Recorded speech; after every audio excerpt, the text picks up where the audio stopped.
And we're on. So, welcome everybody to the Dreadful Minutes. As the name shows here, I am Dreadful Rick, and my collab partner in crime is Brian Arkham from the Brian Arkham YouTube channel. Yeah, we're going to be doing a lot of this. Yeah, we got to get our bearings here. Oh man, it's so awkward. Thank you, StreamYard, for not Point to correcting the that problem. blue mushroom right there. Yeah.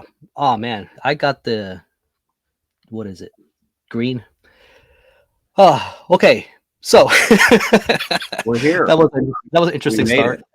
We made it, man. So it is 420, and I did one of these last year, and I felt like I was a bit of an outlier. But then I realized, hey, Mr. Brian Arkham loves stoner metal too, and just stuff in that sort of vein. And I remember you were on. No, you weren't. You were on Heavy Metallurgy, but you weren't on for that. I think you were watching. We were watching the Relapse one. Who was the guest on that one that day? Kellen from Killing. Was it Kellen? It was Kellen, right? Yep.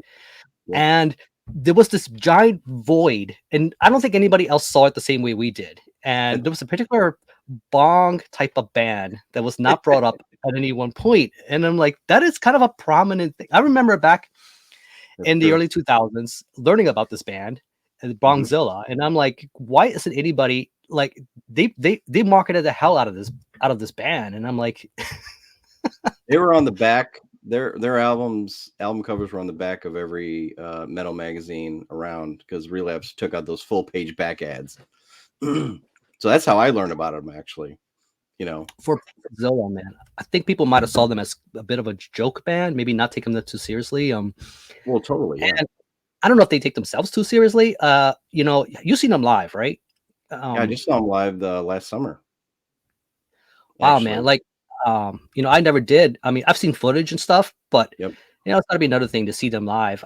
It's a different kind of a musical experience than going to see Priest or something, where you know, where it's just kind of this hard hitting, you know, just very thrashing kind of riffs. Bongzilla is a whole different kind of experience, you know, and I think that with this kind of music, it's kind of we were talking backstage and like how this kind of music is it's not really a genre like per se. It's kind of like its own association, like, you know, people just because of the themes. But musically, you could have this kind of sound and not really be a stoner band per se. Kind of like pirate metal, you know, it's not really a genre. You know, it's kind of a derivative of other genres. Like there's power metal in there. There's a bit of a glam, not glam. It's what would you say it is? Oh, pirate metal. Okay, pirate metal. Yeah. Yeah, I mean, I would totally think it's like melodic speed metal. Although I'm only thinking of Running Wild. It's the only pirate metal band I'm thinking about. That's the word. Or they're, you know, clones. So I would definitely say power metal / speed metal, depending on that, you know, album. And I feel like there's other subgenres in music, you know, and sure enough, like something like this is I think kind of put there, relegated to that spot where, you know, and not many people would tap into this kind of music because either may just not be taken very seriously, right, or because of the subject matter or whatever. There's some good bands, man, and that's what we're gonna do here tonight. We're gonna just show some of our favorite bands or albums that we've collected and, you know, that we enjoy, and that maybe some of you should explore and check out, you know, if we're engaging enough. I don't know. So I'm on my first beer here and see how well this goes. So yeah, and neither of us are partaking in the sweet leaf. We're like drinking, like, you know. No, we're not, and that's another good point. You don't have to be an actual stoner, you know. It's I mean, smoke if you got them, but you don't have to. Right. I never have, but I have loved you know, this kind of sub genre and all of its you know, extensions since I was like in my, you know, late teens, early 20s. And that's what we're gonna get into. So there would be two questions. One is, what appeals to you about this? And two, how did your journey start with this subject matter and this music? It doesn't have to be metal. It could be in anything really, but everybody's journey is different. And I feel like this wasn't talked about a lot in the VC. Just these glaring omissions. I noticed a lot of people's collection updates and whatnot. And it's just because there's some pretty good labels that put out some pretty good stuff, man. And I feel like it's just not a prominent thing, and that's being shown. And I know people have these things in their collections, Right, because a lot of times when you bring it up with someone, they'll, people who I think are like just totally into black metal, or thrash or death, and like, oh yeah, I do really love Caius. I love Welcome to Sky Valley and Blues for the Red Sun, or I'm a huge Sleep fan, or stuff like that. And it's like, yeah, well, we have that connection. They just don't show it, for whatever reason. And I think I find myself not showing that stuff either. Maybe I just kind of keep it to myself. But we're going to change all that tonight. Yes, we are. And open the floodgates. Well, sometimes finding the right adjectives for this too is probably part of the issue, especially if you're not a wordsmith to begin with. You know what I mean? It's like, how do you describe sleep? And it's so many words. But I think sometimes some of the bands kind of tread the line with other genres too. I notice this too. When a lot of stuff that appeals to me, it's like the doom or the doom oriented stuff. Yep. And some people will put them as more of a doom band with some stoner elements, what I mean, rather than a stoner band with some doom elements. Like, if you get what I'm saying. Yeah.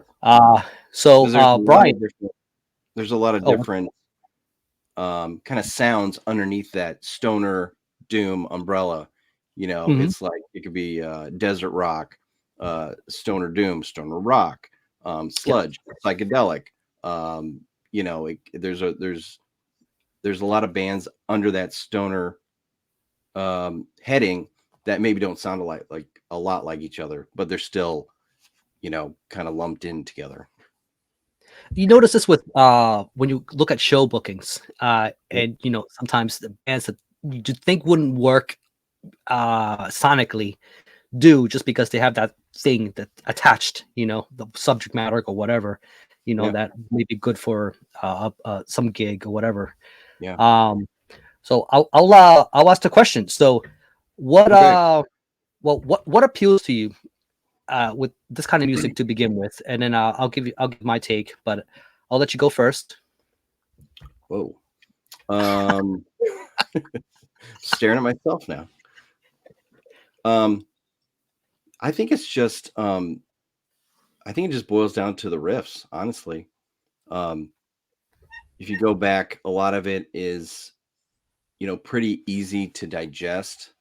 I do like the fuzzed out sound of like that early Black Sabbath vibe, that a lot of these bands kind of gravitate towards. I think everyone would probably agree that Black Sabbath's kind of the founder of this kind of subgenre, along with all the other genres of metal. But this one in particular, there's a direct lineage to probably Master of Reality, or another album specifically where this specific sound came from. And so I just love just a lot of the feel good type stoner doom bands. I've kind of, as I going through the selections I made, I noticed the more stuff that's more on like the sludge side, I don't have as much of. So I think I just love the riffs, when it has some of that like southern boogie, like bell bottom stoner doom. I like that stuff a lot. Mm-hmm. And then of course, we talked about Bongzilla and just their tone, and and they have some of that kind of boogie in their sound too. They do, yeah. But they add that that raspy kind of vocal style that makes it a little bit more on the extreme side. So that's kind of, it just boils down to, the riffs for me. If it has a catchy riff, and a lot of the stuff is pretty catchy, and gets stuck in my head. I mean, I keep going back to it. I'm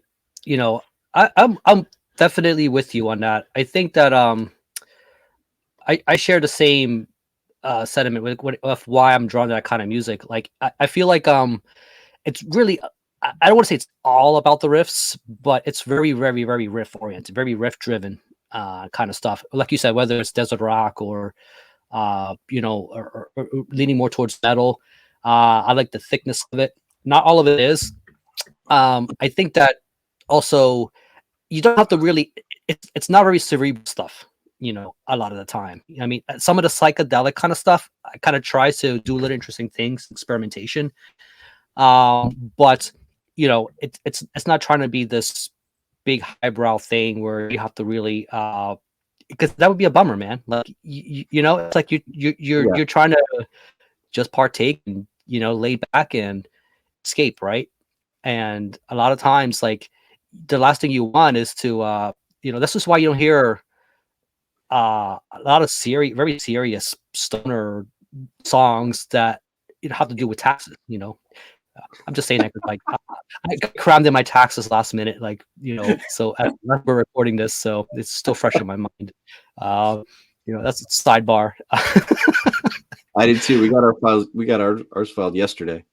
It's like we're the buzzer beater people, man. And that's the thing, man. It's like stoners we're late, man. We're late. We're usually not on time, and this is why we can have the tolerance and patience for taking our time with a drawn out riff, man. This is why we can enjoy sleep and bands like this.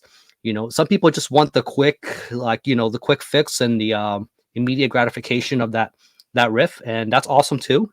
But there's this whole other side, that I think it's really cool, and many people may not explore, and they might be missing out. So that's just my take, man. Like like you said, the fuzz, not all of it's fuzzy.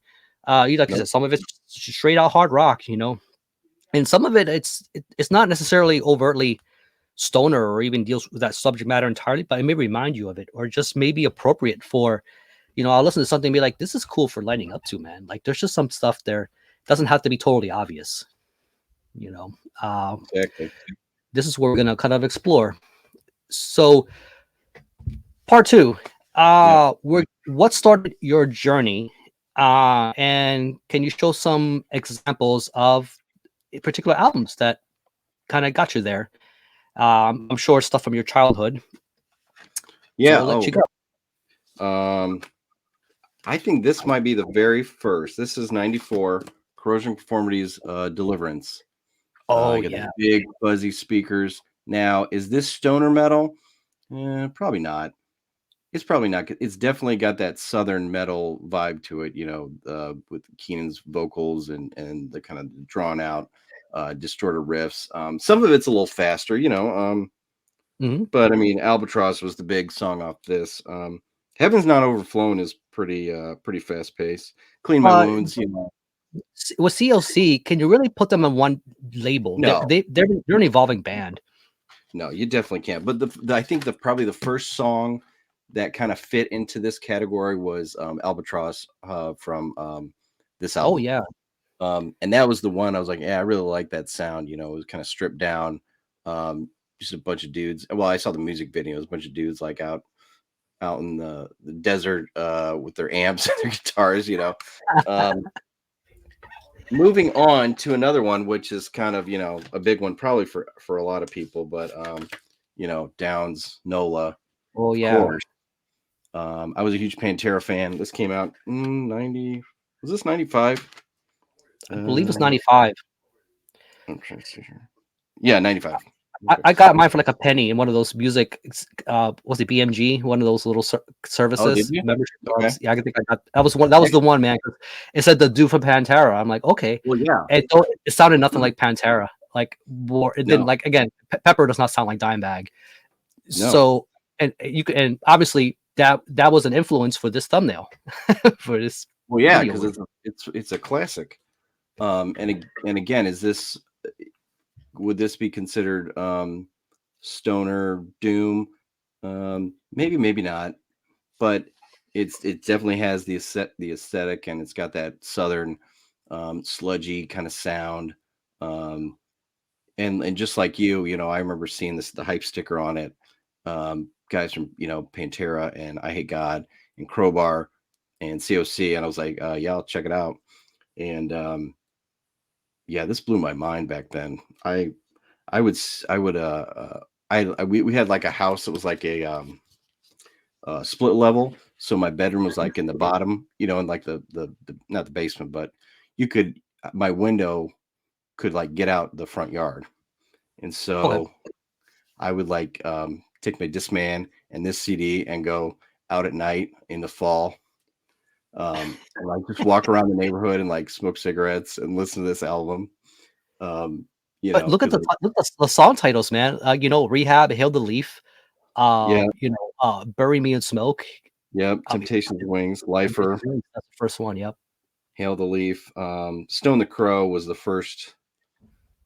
That was the first. I know. When I listened to this, that song in particular, like stood out to me. That you know, that kind of southern, you know, almost like Leonard Skinner type riff. I would play that over. Oh, I love it. Yeah, I've learned that on guitar at some point.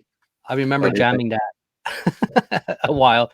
I got my what do you call it? What does Brian Adams say? I got my first real 6-string, and then and I learned on the Crow.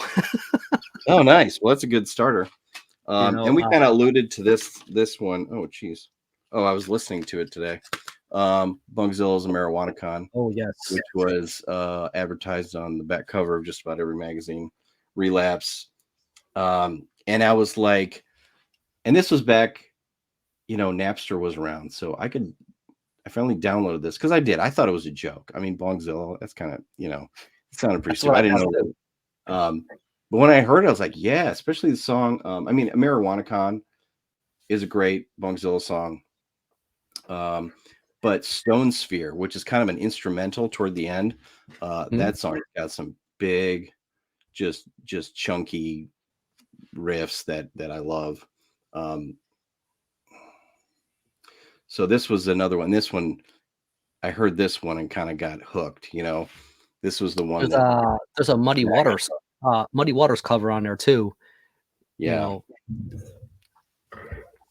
So I think that's their attempt to like, here, take us seriously, man. Come on, it's like Muddy Waters is like, you know, it's a bit of fan service there. And then they kind of got that tongue in cheek. They got one called Weedy Woman, like Witchy Woman, Champagne and Reaper.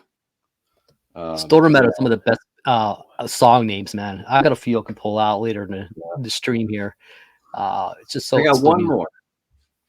Okay. And this one goes back to junior high school, before I was even into rock or metal. The first like music I got into was like gangster rap, and it was this one, Dr. Dre's The Chronic. Oh yeah.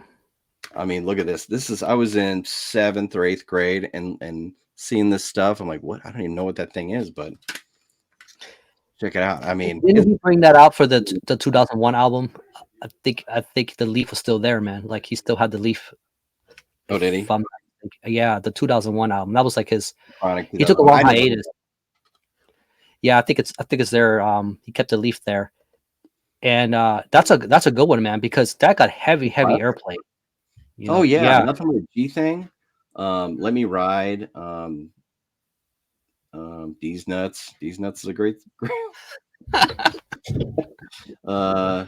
Dre Day. Yeah.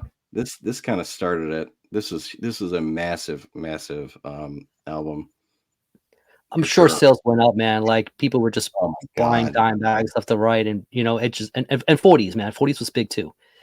Yep. I was not part of that culture. I didn't understand the 40s thing, you know, and until I saw these videos, I'm like, oh yeah.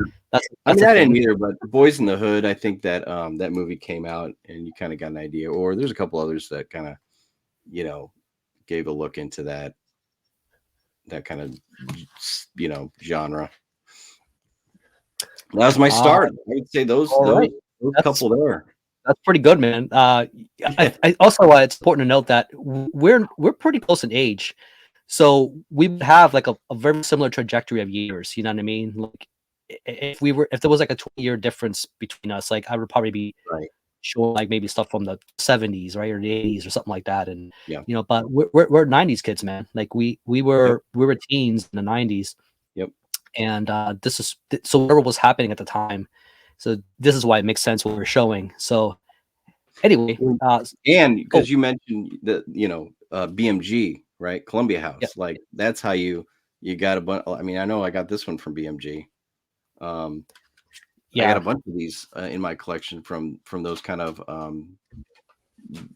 the mail order CD clubs. That was a big way to do it. It was kind of a scam, but you get a lot of good music quick.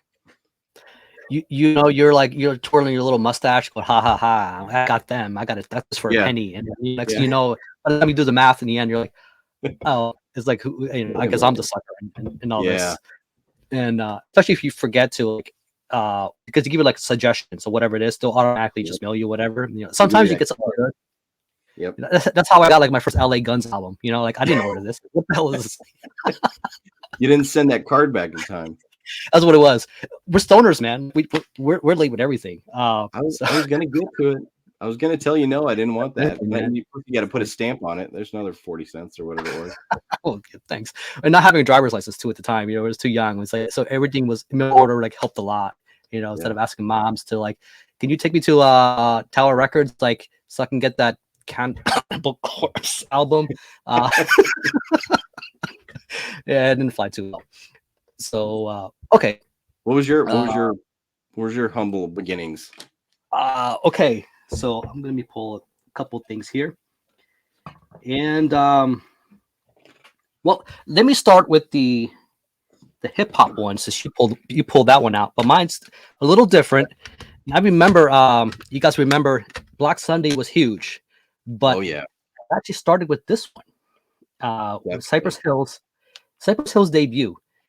And I related a lot with this one because these are the Latino rappers, right? You had Sandog, Be Real, DJ Muggs, on board. And I remember this because, it related with me and there was some, Latin lingo, like I was like, yeah, okay, you represent, and even though they're from, but the thing is that this came out at a time when gangster rap culture was still huge, and but like the Chronic, this also had a divide because I think this was trying to decide whether it wanted to be a stoner album or a gangster rap album. There was a bit of tension there, and I was okay with it. And to this day, this is a damn classic, man. Still very listenable now. It's still very, even if you're not really a hip hop person per se, there's some good shit here. Oh, absolutely. Hand on the pump. Hand on a pump. Can you feel the effects of the high? Be real, light another. Stone is the way of the walk. Yeah. Stickle bait a buck down. Something for the blunted. The funky Cypress Hill shit. Like, God, man. Like, I want to put it on right now. It's like I just want to end the stream. Hole in the head. Hole in the head, not to be confused with head like a hole. 9 Inch Nails. Yeah, you don't want to get those two. No big pot leaf on this one, unfortunately. But I think one of the like the beanies that maybe Be Real wore had a big leaf on it. He wore those kind of like like those hats. I don't know what you call those hats. One of these. Yeah. He was good about that, man. And like a real Latino man, he would make sure he covered those eyes. It came down to like here, like a real essay. So going on from there, I remember I had a buddy back. This is back in it might have been '94 or whatever. When I was first picking up the guitar, and he had an older brother. My buddy of mine, Steve, had an older brother. I remember one day, it was like out in the backyard. And they were jamming their stuff or whatever. It was the height of the grunge era and all that stuff was happening. And I remember. So this is the single. This song came on, Demon Cleaner. Yeah. And like a puppy dog, my ears just perked up. I'm like, what is this? Like, I've never heard anything quite like this. And you know what I mean? Like, it was not like those grunge bands. It was not like those other bands. There was something different about it. And I wanted to just take that CD, run out of there. But that was some serious fun. Caius, I love it so much, man. Oh shit! I got the single, and so for those of you who don't know, like this is from the Welcome to Sky Valley album. which is fucking green itself, man. Gardenia, Yeah, fuck, I mean, man. Like, not even fair. this has the same little windmill from the single there. So to sort of lead off from that, there was I don't know if you've seen the video for Demon Cleaner, the actual like music video, but that was directed by a fellow by the name of Fred Stur, Stuhr. I don't know if you're familiar, but I know you've seen his work. That guy, he must have been on something too, man. He was very creative. He directed that music video for Demon Cleaner and a few other stuff, the 90s staples. He did the Tool videos. So that right there will tell you. He did like sober prison sex. Oh yeah. Fred started and then he did this. So I'm leading in. Oh yeah, green jelly. Formerly known as green jello. Which piggy do you remember the most, man? Which is the one that comes to mind? Oh my God. In that music video. I don't remember. The second one, the second stoner piggy. Oh yeah, that's right. Are the lyrics here? I don't know if the lyrics. I didn't even bother looking, but I know that the second piggy. I like how it's all like just comic book. Yeah. This if you're talking about a band doesn't take themselves seriously, this is definitely one of them. Yeah. So the second stoner piggy, made his living doing religious speech. I think is how it went. Okay, yeah. So that always hurt my ears up. Like, really? Like, that's how he made his money. You can make money like that. That's what I'm thinking, man. It's like I don't have to get like a real job. He was taking the Kenneth Copeland, Pat Robertson approach. So Fred Stur, unfortunately, he passed away in I think it was an automobile accident in '97. And it's in my eye, that's like the end of an era for music videos when it came to stuff like that, man. Between like the Demon Cleaner, the prison sex, and Sober, and Three Little Pigs. There was some iconic. I'm sure there was a few other ones. He did commercials and some other things too. So rest in peace. But that was a big part of my childhood, man. Those music videos were the shit, man. Oh yeah, you come home from school every day, turn on MTV. Maybe watch a little bit of their spring break coverage, and then the music video countdown. And that green jelly, that was on there for quite a while. That was a big music video for them. It was. I remember back when we had our little high school band, that like that riff, like we would jam the hell out of that, man. Like we would have these like 20-25 minute jam sessions. We just wore out that riff. It was the simplest, stupidest power chord ever, But it was just, and that's what I mean, man. Getting you into this kind of stuff, man. It's like that. All you need is that one riff to latch on to, man, and just hook you in, and you're good to go. That's all it was. So right. I'll let you. I guess what we're gonna do is we're gonna just show stuff in the collections, and just give your thoughts or whatever, and just take it from there. We'll just rotate. From here on out. So, all right. Let me grab. I'll go ahead and blow you up. Cool. Blow me up. Okay. I guess it's kind of a precursor to that. I mentioned Napster earlier, and so I spent a good portion of like the early 2000s, and downloading music and burning them onto my CDs to the point where I had this massive like Case Logic, CD wallet binder thing. And I still have it. I still have one that's just all stuff that was in that stoner doom genre. And so the last few weeks I've been trying to kind of pick up physical copies of what I could find of the stuff that I really liked. And this was one that I grabbed, Operator Generator, from 2001, Man's Ruin Records. Are you familiar with this one? This one's called Polar Fleet. Not at all. I'm thinking of like, what is it? Vernograph Generator. I like something proggy that comes to mind when I see that cover. Yeah, that's what I would think if I see it in the store. Night is pretty straightforward. Stoner doom, stoner metal. But you might notice one of these names. Is this Tom like Toy. is it psychedelic at all? I think. Did you say It's that? a little bit psychedelic. It's got a little bit of some desert rock. It's a little grungy also, but I want to take it back to Tom Choi, who's the guitar player on this. He was in a band you might be aware of called Asbestos Death. Yeah, I don't have anything from them though. Which also featured Matt Pike on guitar, Al Cisneros on bass, Chris Hockius on drums. So the four of them were in a band called Asbestos Death.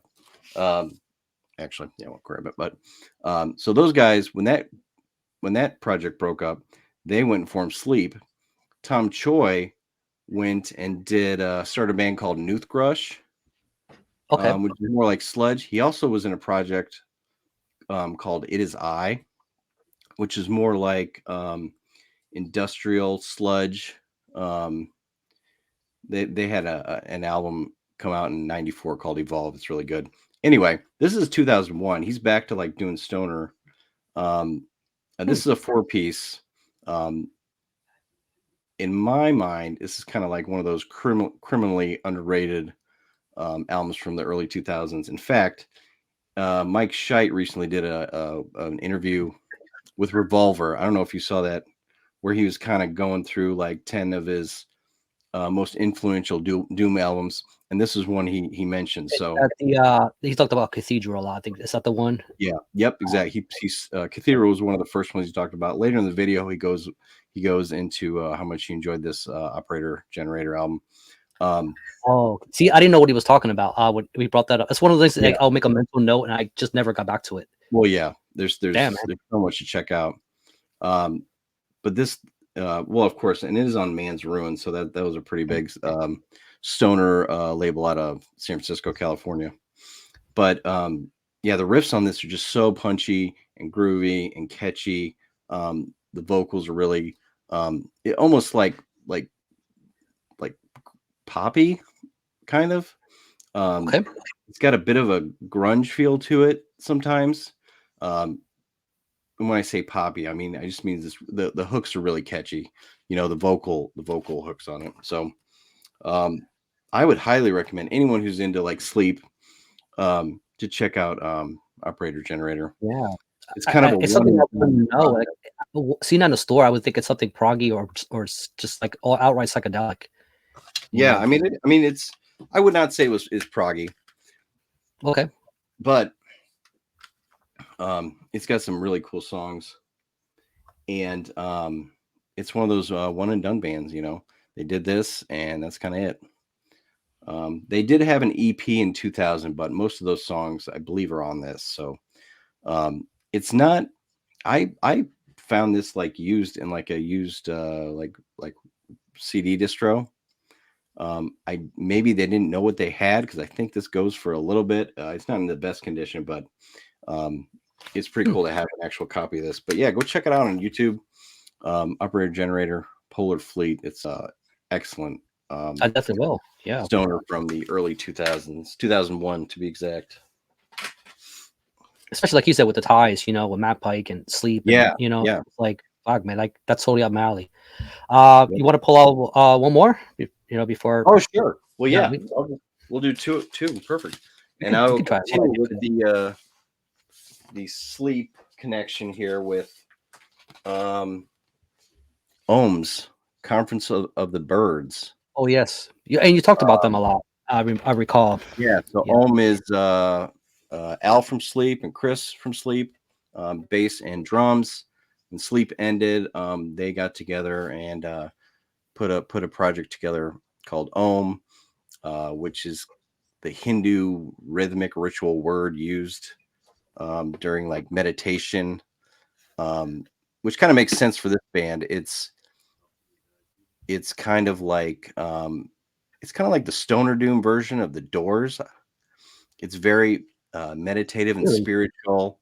The music, it just consists of drums and bass and vocals. But Al uses his bass you know, he goes back and forth between the clean and then the distortion, so it does kind of it's able to fill all the space, you know, within the song. The vocals though are very hypnotic, or they're very deliberate in their cadence and phrasing. You know what I mean? Um, it's almost like he's you know, going through a meditation through some of this. I remember that. I don't have anything physical from the band, but I remember Yeah, putting it on Spotify, and it just being taken aback. I remember it being like really good background music because I yeah, think I mean, because of yeah, the way the vocals were, definitely it is. kind of, I let it kind of just play in the Right. background. I It's remember being that kind of band. it's definitely an acquired taste. Like, um, I'm finding myself nowadays going to like Ohm more than I do like High on Fire. If we're gonna be comparing the two sides of the sleep coin, you know, Mhm. um, they Ohm's got a couple albums out. Um, they most recently, I think, are going more of this like spiritual kind of subject matter and visuals. But this one is only two songs. At Giza is 15 minutes long, and the other side is Flight of the Eagle, which is about 17 minutes long. This, I think, it might be one of their shorter albums. They're usually pushing like 50 minutes to an hour. But yeah, that's another kind of a sleep connection. I think Oh, that's the 50 minutes to an hour, especially if you're gonna the way I was listening to it and digesting it as like kind of something to have in the background while I'm working. That's like a nice set time. I think about that 50 minute to hour mark is like perfect for me. absolutely. Cool. Especially if it's on CD and you don't have like two records to like flip. You just let it Yeah, play. That's that's that's the that's thing. the I mean, in my case, I came in late, and went the Spotify route oh with yeah, that sure. particular. I have a whole. You don't see the insane plates I have of stuff that which I think I have one called like meant to pick up physical releases of. If I like it enough, I'll throw it in there. If I run across it and it's cheap, I definitely will. It's just you might run stuff like that in a distro that like you said, like they may not know what they have, and that's always what you hope for, right? It's just like Yeah. that bargain bin item that you look around, you get a little shifty eyed, you're like, just kind of like Is that mine. right? So Your heart okay, your heart skips a beat. You're like, I'm going home with this for cheap. you're like, I can't believe letting me get away with this. Like it's like $7-8 or whatever. You're like, okay, you still think it's criminally underpriced, you know. Because I mean, most of the time everything's overpriced. You know what I mean? So when you do get that Yeah. break, Every now and you then you want a go break. for it. Okay. So I'm gonna bounce off the Caius train. And that's as you know, that's a band with Josh Homme, Brian Bjork, and John Garcia. Those guys that roster. And when Caius broke up, they broke up pretty early. And they formed their own way. Queens of the Stone Age happened, and all that stuff. So in 2013, it was a bit of a revival. So Josh Homme was not involved with that, but John Garcia, Brian Bjork was involved with Vista Chino. So this is their 2013 album. This is the only album full length they put out. Piece right here. So some of you who follow this stuff may be familiar. So very interesting. Which I think was a street that they lived on at some point. It's like a real street, Vista Chino. Okay. So Yep. this is like the pseudo Caius revival album without Josh. Yep. The thing is that they didn't go by this name initially. I think they went by it was like Caius Lives or something like I that. should. Yeah. You remember that? I do remember And that. They were touring, I think, under Caius Lives, and maybe they were. they couldn't record under that name. I think or John Garcia was maybe touring with like Garcia Sings Caius or something like that for a little while, but then They tried that's what they had issue with. It was the name. name. The fact that Caius was in there, so they outright just changed the name entirely. Yep. To this, and because Josh had issue with that. Being the fact that it was a project, that he wasn't involved with it, but they're still using that Kaya's name. So Yeah. I guess he had a strong input with or the Mhm. rights to that in some way, shape, or form. And again, I don't know the specifics of how much. Again, that's the thing with bands. Like I don't know how much legal share they have towards the names and all that stuff that has to be worked out. But you know what? If you were already a Caius fan, I mean, I love this. I feel like this is a bit of a heavier Caius. It's like they're adapting to that time, and the stoner metal thing happens. Stoner desert rock. It's already like an established genre. Was at the time when Caius was happening, these guys were kind of just building that template. They were kind of just one of the pioneers of that stuff.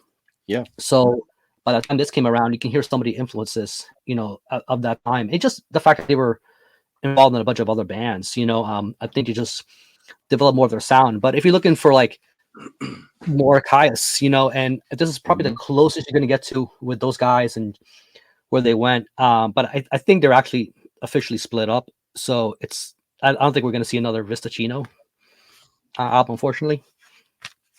That's a bummer. So I remember hearing about that album, and I think I checked it out, but I'm not very familiar with it. It's good. I actually didn't know it was those guys at first. It was kind of a bit of a blind buy at the time, and I'm like, okay. And I started exploring into it. I'm like, oh wait, I know these guys. Looked into those names. I mean, you can't miss Brant Bjork. He's got a look. Yeah. He's got his own couple roster of bands under his belt too. He does. He's got his solo thing. He's got Brant Bjork and the Brothers. He's got a couple others, I think. I really like some of that solo stuff of his. Yeah. What was the one, like Black Power, Flower Power, or something like that? That was one of the ones. Keep Your Cool is one I have on that I got recently on vinyl. It's excellent. Really just kind of laid back, smooth, kind of and surf type, stoner. I see the marketing stuff too. Whenever he releases something, you know what I mean. I felt like he was. It was a time when I thought he was putting out something every other month. It felt like it, like he was just putting up, just pumping out stuff. I'm like, man, how does this guy find the time? He's pulling like a Trevor Church on us. Like he's involved in that band called Stoner, right? It might be him and Nick Oliveri. Is he? I don't know. I don't think I follow that in particular. Fitting name, huh? Stoner. Anyway, it's just called Stoner. Yeah, just Stoner, but with the O. The O has the two dots ahead of it, like that green jelly did. I don't know what you call it. Kind of differentiate. It's like that's how you know we're American. We can't even like define it. It's just it's the same with the dots. Yeah. So I got this other one here, which I'm pretty sure you're very familiar with. Spirit Caravan. And you picked the Dreamwheel EP. I got both here, Elusive Truth and Dreamwheel. Yep. Which, fuck, man. Like, so for those of you who don't know, so Obsess broke up. I don't know what year they called it quits, but it was after. I think it was after The Church Within. So late 90s, early 2000s. Yeah, I'll just look it up. Go ahead. Yeah, because they had the hiatus, and then for some reason they came back with this, and with who was that other member? But anyway, for some reason this project is the more, think of it, it's the more stoner obsessed. It had a little more fuzz in there, a little more. There was the way it grooved was different. It wasn't as doomy as the obsessed stuff, which is an interesting period of time for them. I remember this stuff being really, really catchy, man. When I first put it on, even the first song here, Dream Wheel, is such a banger, And I would say you can hunt these down, but there's a compilation with basically all their stuff. That's probably the one to get if you just getting into this band. I mean, obviously, if you see these out in the wild, like I definitely grab them. these are not as simple to come by. I don't see this around what you call in the wild very often. I don't either.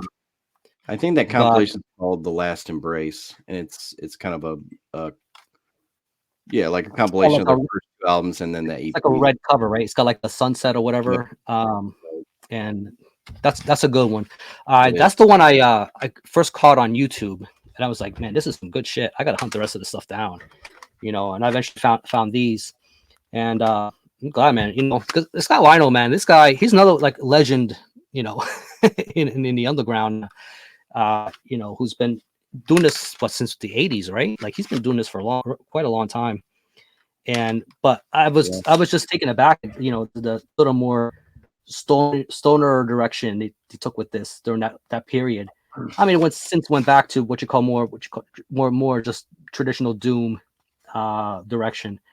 But this is definitely a time capsule that I think people should definitely just check out and explore. It's very catchy, quite groovy. Not groove metal, but just groovy.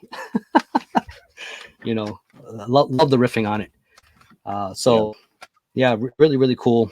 I don't know if I showed the inside, but they're both good.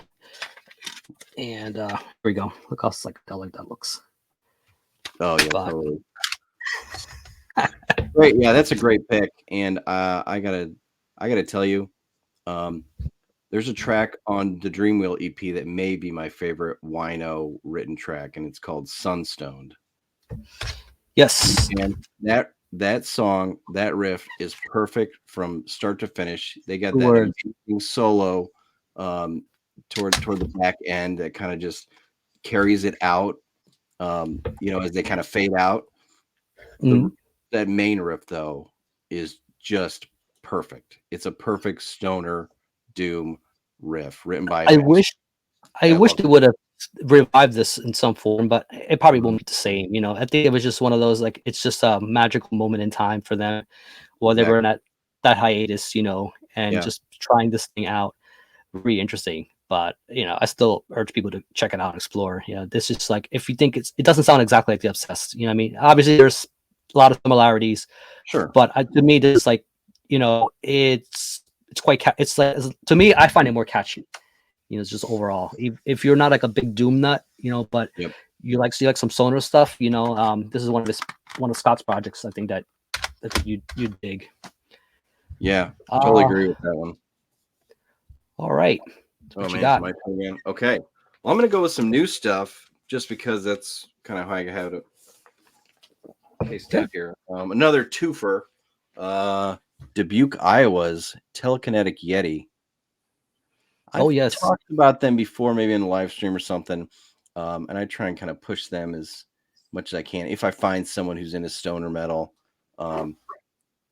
This is came out in 2017. This is called Abominable, and this is just some really high energy, fuzzed out stoner rock.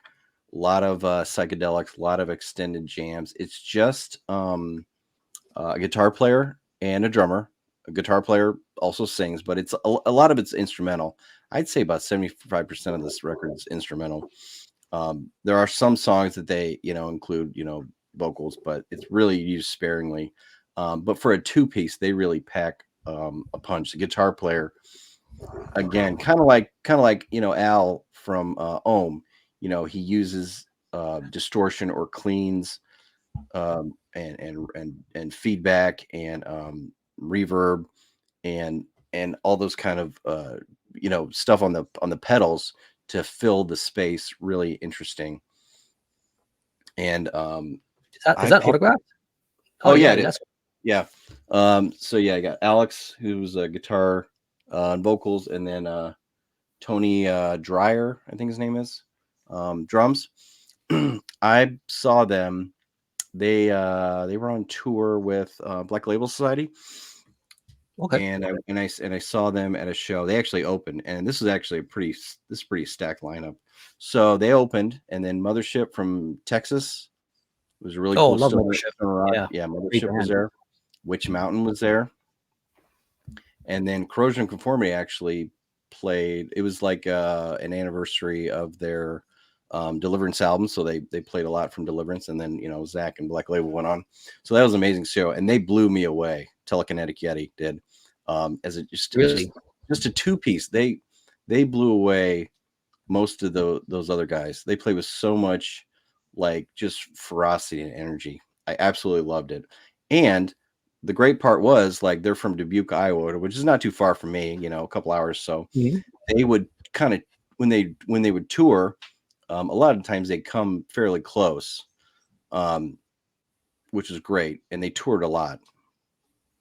So unfortunately, sometime in 2019 there was a fracture within the band. They pulled one of those, like both members claimed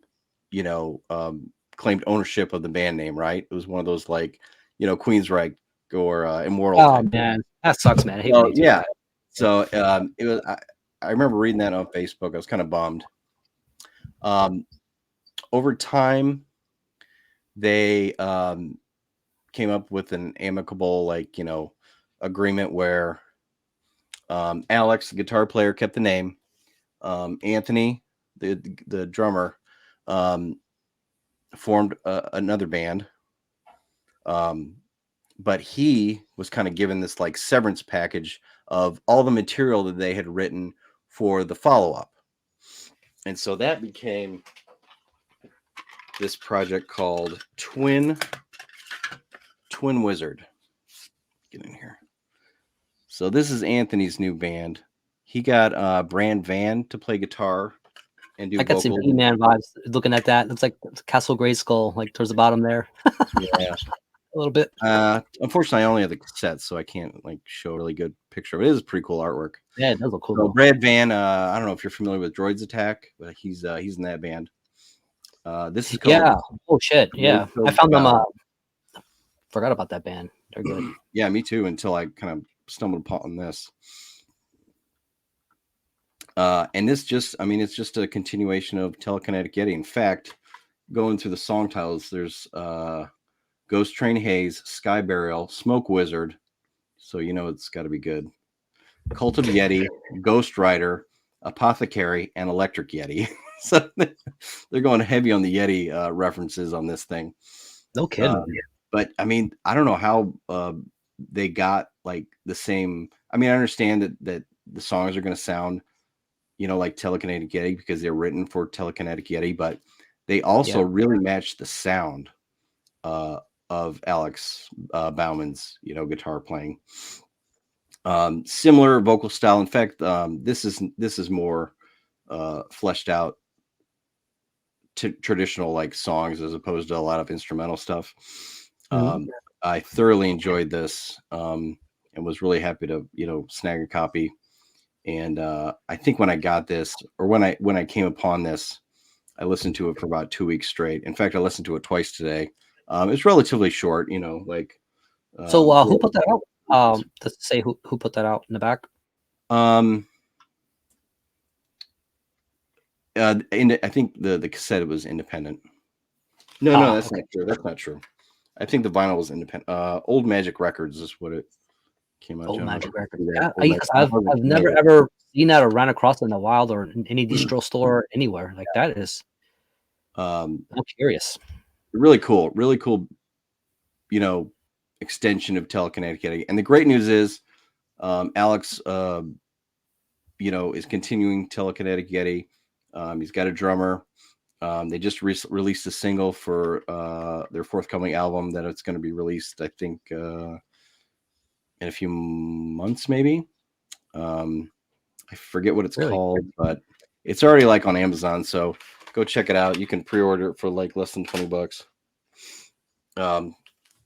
Highly recommend. I am both intrigued. of those projects. Yeah, they're really cool. And catch them if you see either one. I think they're both still like out touring. So catch them opening up for your favorite, other metal bands. All right. What's funny is you were showing the Telekinetic Yeti, and it actually reminded me just on that from a more visual aesthetic. So I pulled this out. I actually was not planning to show this, but it reminded me of it because I'm like, fuck. So this band, it even has that really wild kind of hand drawn looking font. You know, like Telekinetic Yeti. Says, yeah, this is Arctic. Okay. Speaking of Yeti and cold weather, and you know, you got these fucking snow flows or whatever here, and yeah, so heavy psych is from Figgy, Frex, and Nudge.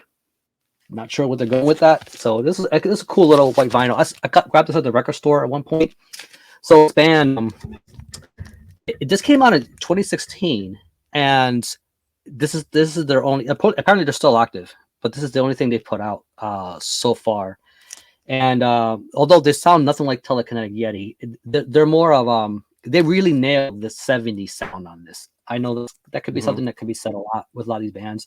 Yep, dude, it's like you drop this on the turntable and don't even show the record. Just be like, someone walk in the room and just be like, this is totally like your dad's records kind of thing, right? Like it's very much they nailed it. They nailed that 70s sound. But it just sounds like something that would have been like the heaviest thing you'd hear in the 70s. It's very bluesy though. Very heavy bluesy kind of stuff. It definitely still falls in that realm of the stoner, you know, caliber direction of it.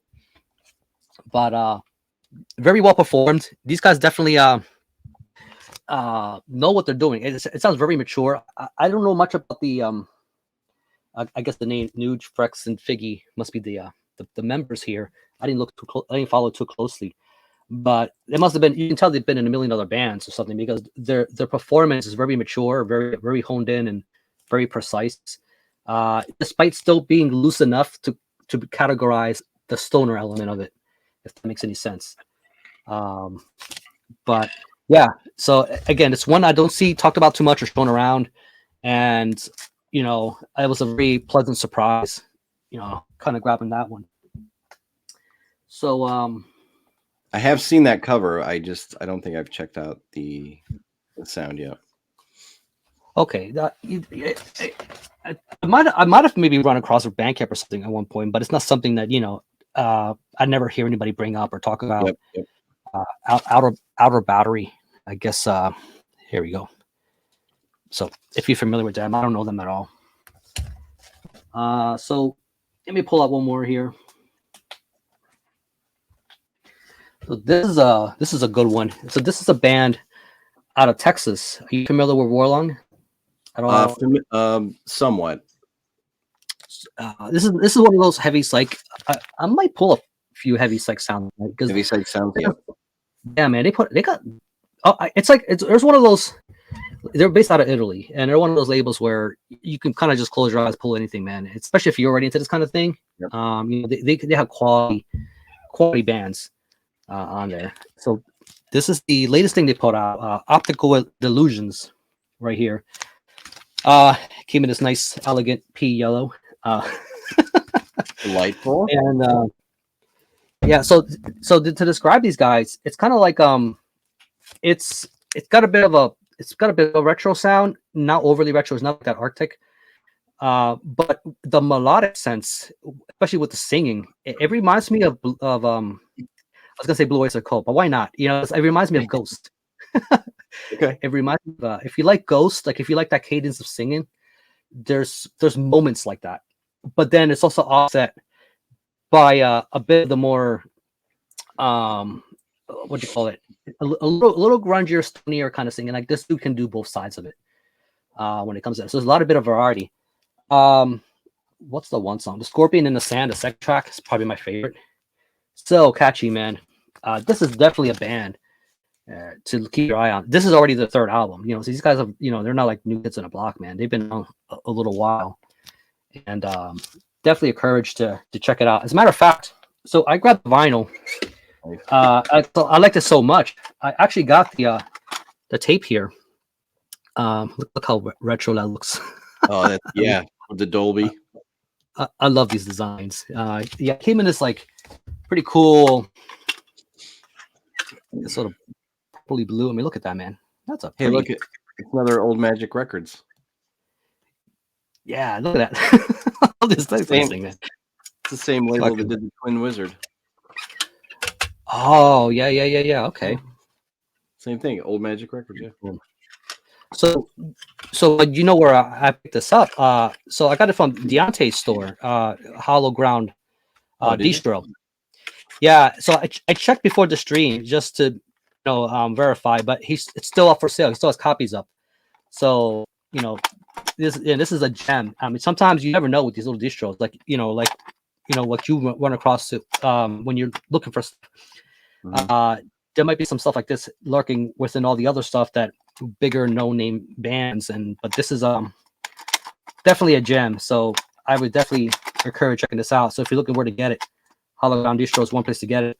Yeah, you can go straight to Heavy Psych, man, but you're going to pay the overseas shipping for something like this too. I mean, unless you go through you might find it at Cosmic Peddler, right? Is this one of those local ones, right? Like they might have a copy there if you don't want to go straight through them. Yeah, it seems like they get a lot of their stuff in, but definitely go support Deontay's distro. He's got good stuff. He's got this, and I think I have one more tape of his that I'll show later on. But yeah, like I said, there's some good stuff there. So I'm happy with the vinyl, man, dude. I could send this one your way, man, if you're pretty curious. Oh yeah, I'd love to check it out. I know I've seen it when I was going through the Cosmic Peddler's pages and pages of cool stoner and desert rock. Yeah, so for those of you, some of the stuff we've shown here today, Cosmic Peddler will probably have a lot of it in stock. They're pretty good about it. A lot of it's imports. Yep. And this one scene I want to show in particular, I'll show later on that a lot of it is imports, and you want to go to places like Cosmic Peddler. Yeah, definitely get your fill. Yeah, I mean, you're gonna with the imports, obviously you're paying a little more, but you're giving it U.S. shipping, and he packs good, and he just ran a sale a few weeks ago, but follow him on Instagram, and he posts stuff all the time of what the new stuff he's got in. Yeah, I always like to support the small guys too, man. Especially when they're just doing a bang up job. Shipping is goddamn fast, man. Oh yeah, that's the other thing. Hey, my turn. It is your turn. All right. Well, we're gonna go out to the UK for this one. Another one I don't see many people really talking about. This one's from '97. This is Acrimony with Tumuli Shroomaroom. I might have to take this out of the case just so you get kind of see what's going on here. This dude, yeah, Acrimony. You know what I think about when I see that? I think of the South Park episode when Randy just microwaves his nuts, and it's just this oversized bag. That's what comes to mind when I see that. It definitely gives that vibe to it. Maybe a more of a psychedelic feel. That was a marijuana episode, wasn't it? He was trying to get prescription to medical marijuana or whatever, or the dispensary. I forget. I think that's what it was about. It turned into reefer madness, apparently. He wanted to he was trying to get cancer. Okay. That's what it was. So this band started in the early 90s. This was actually they were signed to Peaceville. So they were one of those early 90s death doom bands that got scooped up in that whole wave. Somewhere along the lines, they morphed into more of a stoner doom, and this is, I believe, the first of their stoner doom material. And this is just an absolute gem of that early stoner scene that I don't really think many people talk about. Maybe they're not aware, because it really sounds like early Cathedral. Other times I'm hearing like early Caius. It's really groovy and psychedelic. It's definitely got some hard rock riffs on here. The vocals are clean, but they have just a little bit of a hard edge to them. Kind of like John Garcia, but with a little more grit. It's an hour and 5 minutes, so it is a bit long, but the songs are so strong that I don't even notice it going on and on. The songs are great. The first song, Hymns from the Stone, probably the best song, and it's about 9 minutes long. Million Year Summer is track number 2. And that's kind of got this really spacey atmosphere, and these bluesy melodic guitar leads. It's really cool. They got some get into some acoustic folk type jams. It's just a really, really well done, well executed early stoner, kind of when things were starting to really kind of become it was kind of the groundwork, I feel like, when Sleep was out, Electric Wizard was doing their thing, kind of the ground floor of that early kind of first wave of the stoner doom bands where they had this kind of psychedelic imagery. I love those era of bands where there's no set template yet. You get a lot of interesting different direction. Yes, and that's what I liked about the early, other than stoner, like the doom scene. That's how you end up with bands like Unholy and whatnot, where you're like, it's so weird and out there and different, just because nobody was telling them like you got to sound like this band or that, apart from putting the Sabbath sprinkling on everything that other bands were doing. They were doing their own thing. But I think what you just described is that's the example that comes to mind. Yeah, I mean, these things, they could be short, like hard rock songs, or they could be these really epic kind of doom masterpieces with the song, like the very last song called Fire Dance is like that. It's got this like killer sing-along chorus. They split up in 2001. Most of the members went on to form a band called Sigiria, which I have yet to check out, but they're kind of in the same vein from what I understand. Yeah, this one's a little bit hard to find on CD. I think it was reissued recently on vinyl, so the vinyl is probably more available than any other format. This is actually a Polish pressing on Metal Mind, so I found this kind of cheap last summer, I think. Added it to the collection. Next, I think we're going to... Did you get that on eBay? I feel like eBay's full of those Polish Metal Mind issuing. Yeah. I got a lot of good stuff through there, just that I couldn't find elsewhere, just because it's hard to find at a store. And so that those particular pressings are coming from Poland, are more accessible.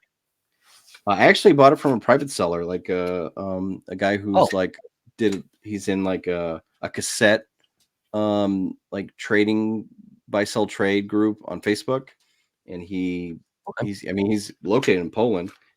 It's a Polish release. It's Music for Nations, Metal Mind. Yeah, I thought it'd take a couple weeks to get here. It got here in like 5 days. I don't know what was going on. And that was in the middle of the pandemic. This was also produced by Andy Sneap, so I did not realize that. So that's cool. Really? Yeah. Find out those little tidbits like that are great. Yeah. All right. Got my first digipack. I'm pretty sure you're going to be familiar with this band because they're from New Jersey. Solace. I've seen that, but I've never actually checked it out. The band? Yeah, I've never listened. I've seen that around, but I've never listened to it. So to me, these guys are stoner doom legends. They kind of shun the term stoner. I think they probably prefer to just be called metal. They got a little bit of everything on here. They're definitely one of my favorite stoner bands as far as their total catalog. Their full-length albums are great. Don't get me wrong. They put out one called 13, one called Further, another one, I think 2009, called AD. Those are all fantastic. They're all 10 out of 10. For me, though, I love this EP. It's called The Black Black. It's 4 tracks, 3 originals, and a cover. The last song is actually a Cure cover. But this is just some of the best, bluesy, hard rockin' stoner doom from start to finish. These guys are like one of those bands you would walk into a bar on a Friday night. They're on the stage and they're just rocking and everybody's having a great time. They'll play in front of 30 people. They'll play in front of 300 people. It doesn't matter.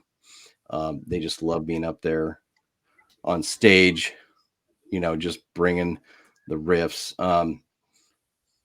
This one, I don't know what it is about these songs. They're all kind of epic in terms of their length.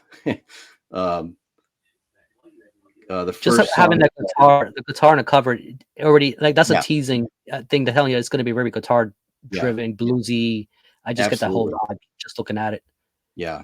The first song is called Con World of Fire.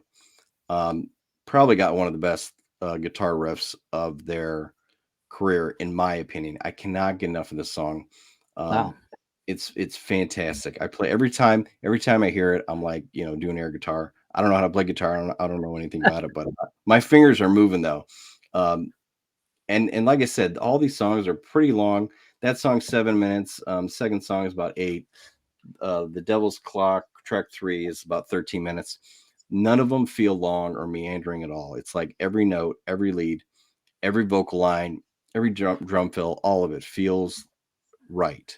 Um, you know, the there's some amazing like back and forth guitar lead work between the two guitarists on this, where one will just go into a lead and then he'll stop and the other guy will start up. It's just amazing sonically, just so much fun. The follow-up to this, like I said, was an album called AD, as in A dot D dot, like, you know, like, Oh, you know yeah. what I mean, Okay. AD, as opposed to BC. That one's great too. They kind of went on hiatus. I think the lead singer, his name is what's it, Jason. Yeah. So Jason, I think didn't want to tour anymore, didn't want to play live anymore. So they kind of went on hiatus for a while. They came back with a new singer, and put out a new album called The Brink a few years ago. And it's okay. It's good. It's not, I much prefer the stuff with Jason. So this one is kind of hard to find. They did one pressing of it, and that's it. But it's on YouTube. I actually found this on Discogs. The seller had one of those, you know, make an offer on it, so I made an offer a couple bucks lower, and he accepted. And then I went back through his, you know, his listing, or, you know, his sale list, and grabbed. I noticed he had a couple more Solace albums that I needed, so I grabbed those. And it turns out, well, as we were talking about, you know, combining the shipping on those two orders, it turns out it's the guitar player for this band, Tommy Southard. So Oh, shit. yeah, he said you got the last, you got my last copy. So that was really cool. And he actually sent me like a ton of extra stuff. It was super cool to, Oh, like, that's awesome, you man. know, just interact with him through Discogs. I just told him I was a huge fan, you know, thanks for the great deal and all this stuff. Totally That's one of cool. the success stories of the aftermarket, you know, like Yep. those little tidbits like that, you know, and just interacting with the actual band Yeah. members. You never know when they're purging their stuff, or for whatever reason, Yeah. you know. I mean, stoner, you know, stoner playing stoner doom, or, you know, hard rock metal. I'm sure he's got a basement full of CDs, you know. So highly recommend this EP, this band. Anything from this band is really good. Especially you, Rick, being from New Jersey. You should know these Yeah, guys. you, You you should have gave me seen the them like 12 times you gave me already. the push. I'm back in Jersey, so I'm way far in Philadelphia, you know, farthest Yeah, from Jersey as you can get, you know, where I can see the river and literally Jersey across the. Anyway, okay, I'm so telling you, oh, just go was I? listen to, you gotta listen to the first song, Con World of Fire. You'll be hooked. I swear. It's an amazing song. I definitely will, man. You're adding to the pile, man. Like, It, but you know, that's the thing with these, right? Like, it's just all these little gems that you yeah. know we might have missed out on, or flew under our radar. You know, like I've seen that cover before, but I've never actually explored it. Yep. I mean, now you're giving me reason to. Yep. However, I have a pretty good lead off for that one. Based Right. on the way you're describing the band, and this is a band that I think most of you already know, Karma to Burn. Yeah, sure. So this is their, I want to say, I think it's their third full length. You mentioned John Garcia earlier too, which was funny because this is totally instrumental band. I should probably blow myself up. Okay, so this is a totally instrumental band, as they're known, but the first album wasn't, which had I think Roadrunner made them get a vocalist, so they were too confident with that. So I think they got John Garcia on board to do it, but for some reason, he might have been on a demo. I'm not entirely sure. I should have looked that up. They ended up with a different guy for the debut on vocals, but soon after that, these guys were like, I think we're just gonna stick with the instrumental. And you know what? You're not gonna miss the vocals at all. If this is a band you haven't already explored, but if you know Karma to Burn, man, like these guys eat and breathe catchy, man. All their stuff. This is why you don't need the vocals. Like it's like these guys just they reel you in, man. You just keep fucking throwing that bait, and this is a total jam out, total jam set, jam out, and let me look at that. So one guitarist, one of the founding members. So this band, it's no longer. I know they after this album they took a like almost 9-10 year break before they went back and started releasing stuff again. And I think Arch Stanton was 2014 was the last thing they put out. I think they put on EP after that one. But then guitarist William Meckham passed away last year. So so the band's no more. But if you're looking to pick up the rest of their catalog, it's not too hard now. It's out there. So like I said, best to get going on now before it becomes scarce. At some point. We were talking about the Cosmic Peddler, which is a great stoner rock distro. Yep. I know they have they recently had some copies of that and some other Karma to Burn albums on vinyl, so maybe even CD too. For some reason, I noticed as I was pulling stuff out, man, I got a lot of yellow, man. Like for a lot of these records, like for some reason, it looks like the color tonight for some reason. Really cool art direction. I love this label. I mean, look at that. Cool. But yeah, this is definitely a band like you can play in the background, man, just so I can jam out. And again, all they do is instrumentals. All their song titles, though, good luck trying to remember the songs, man, because they're all numbers. Is it numbers? Like I remember that about them. Like 64, play 42. No, that's number 37. Like, it's track 3, but it's called 52. I showed this earlier. Like that's their actual track list. Yeah, there it is. That's their track list, man. And that goes, and that all their albums, maybe except the first one, maybe. I mean, if you're gonna do that, it may as well be an instrumental band, right? Like, it seems like most appropriate. Makes sense. Let me see. So, got a few things. You know what? Since we talked about Bonzilla earlier, why not bring up one of their cousins, bands? So, a lot of you know, may know if you already follow Bonzilla, you know about Belzabong. I first found out about these guys through Bandcamp. I think they released their first EP at the time, and a lot of sound samples. The vocals not always the prominent thing up front. It's a lot of very thick, heavy riffing. It's still quite catchy, man. Very good, very polished sound. They got a really cool, really good tone. So I look at these guys more like a Sarbar cousin of Bongzilla. But they still got their own little differences too, which is pretty good. So I think this is light the dankness, which I think is their only full length, right? They have so I have one of their other EPs here, and the Bong of Eternal Stench, which has got a sound sample from Labyrinth. Awesome. Their Pot Fiend, Doppelganger, and Roach Earth. So not subtle at all, man. You know what you're getting here, basically. Just look at that. So not piss yellow this time. So it's a nice orange. I don't know if you can see that. I love their logo, man. That's just like. Yeah, it's totally fitting. Did you say they were instrumental? They're not instrumental. They're nothing like Karma to Burn. They're but there's a lot of moments of just instrumental. You know what I mean? Like they do have a vocalist, you know, like I said, but it's not the most prominent thing. Not always front and center. I think to me it feels like they're just adding a lot of atmosphere, and the vocals kind of fill in that space, you know, at times. Like I said, but it's not something that like I don't go there for the vocals, you know what I mean? Like they're definitely a band I go for the riffs, you know. So this is an earlier EP. So this is Dungeon Vultures right here. Let me take it out of the sleeve. And this is a cool one. So this one's just black, but it's got this cool etching. You know what?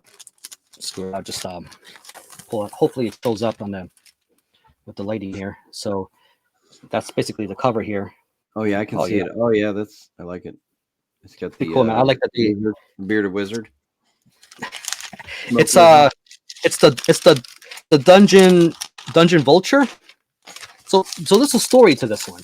So what you're looking at there is the Bong Jin, and the Bong Jin has to be summoned. So the story goes.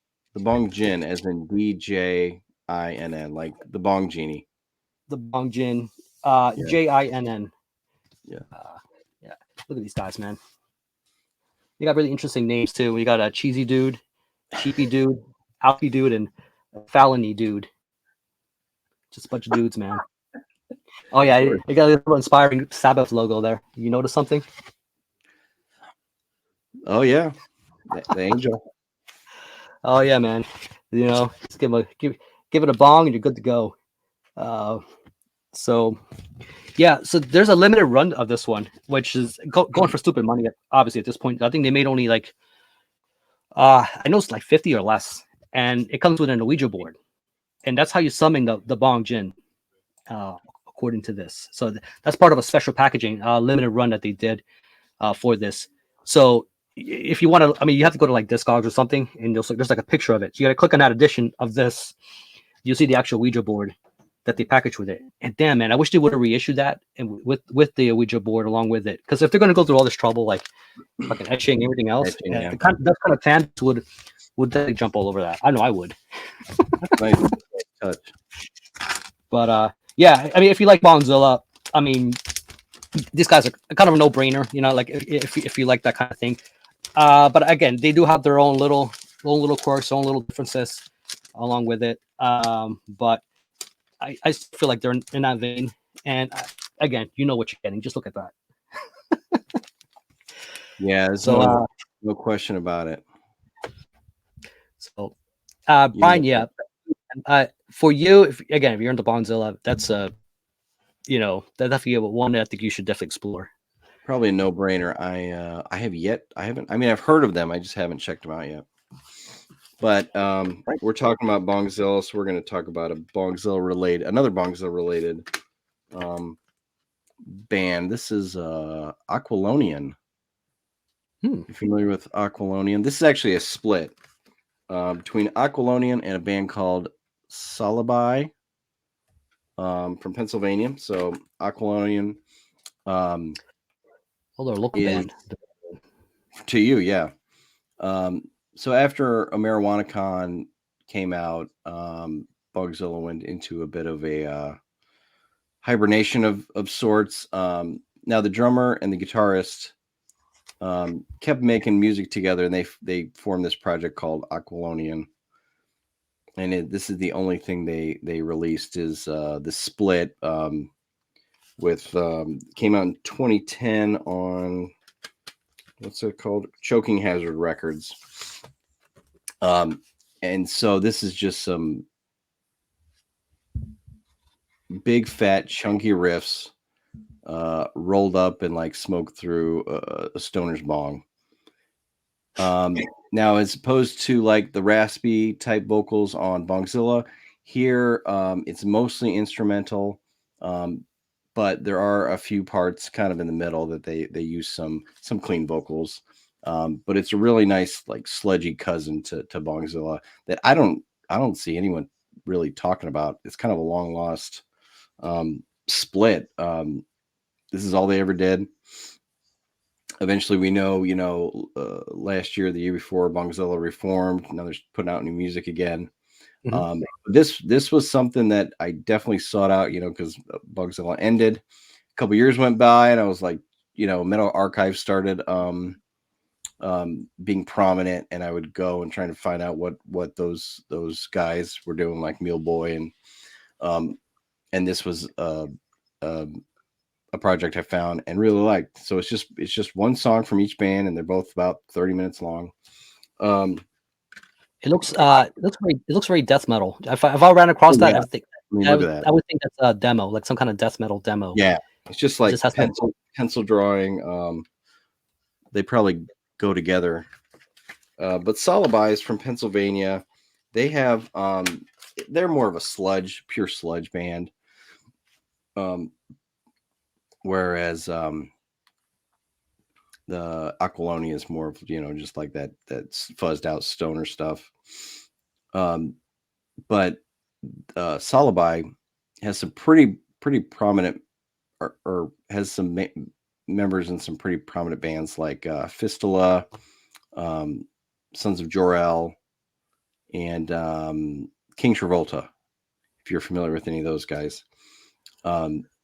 And so this is more of like the nasty side of sludge, where it's like drug addled and depraved, and kind of got the real sludgy, thundering type riffs, kind of the pound you over the head, with a ball peen hammer type stuff. Lots of scream vocals, lots of feedback, and just kind of dirgy passages. I like them both. I probably like the Aqualonian better, just because it's got that Bongzilla DNA in it. But I was talking about Solace, and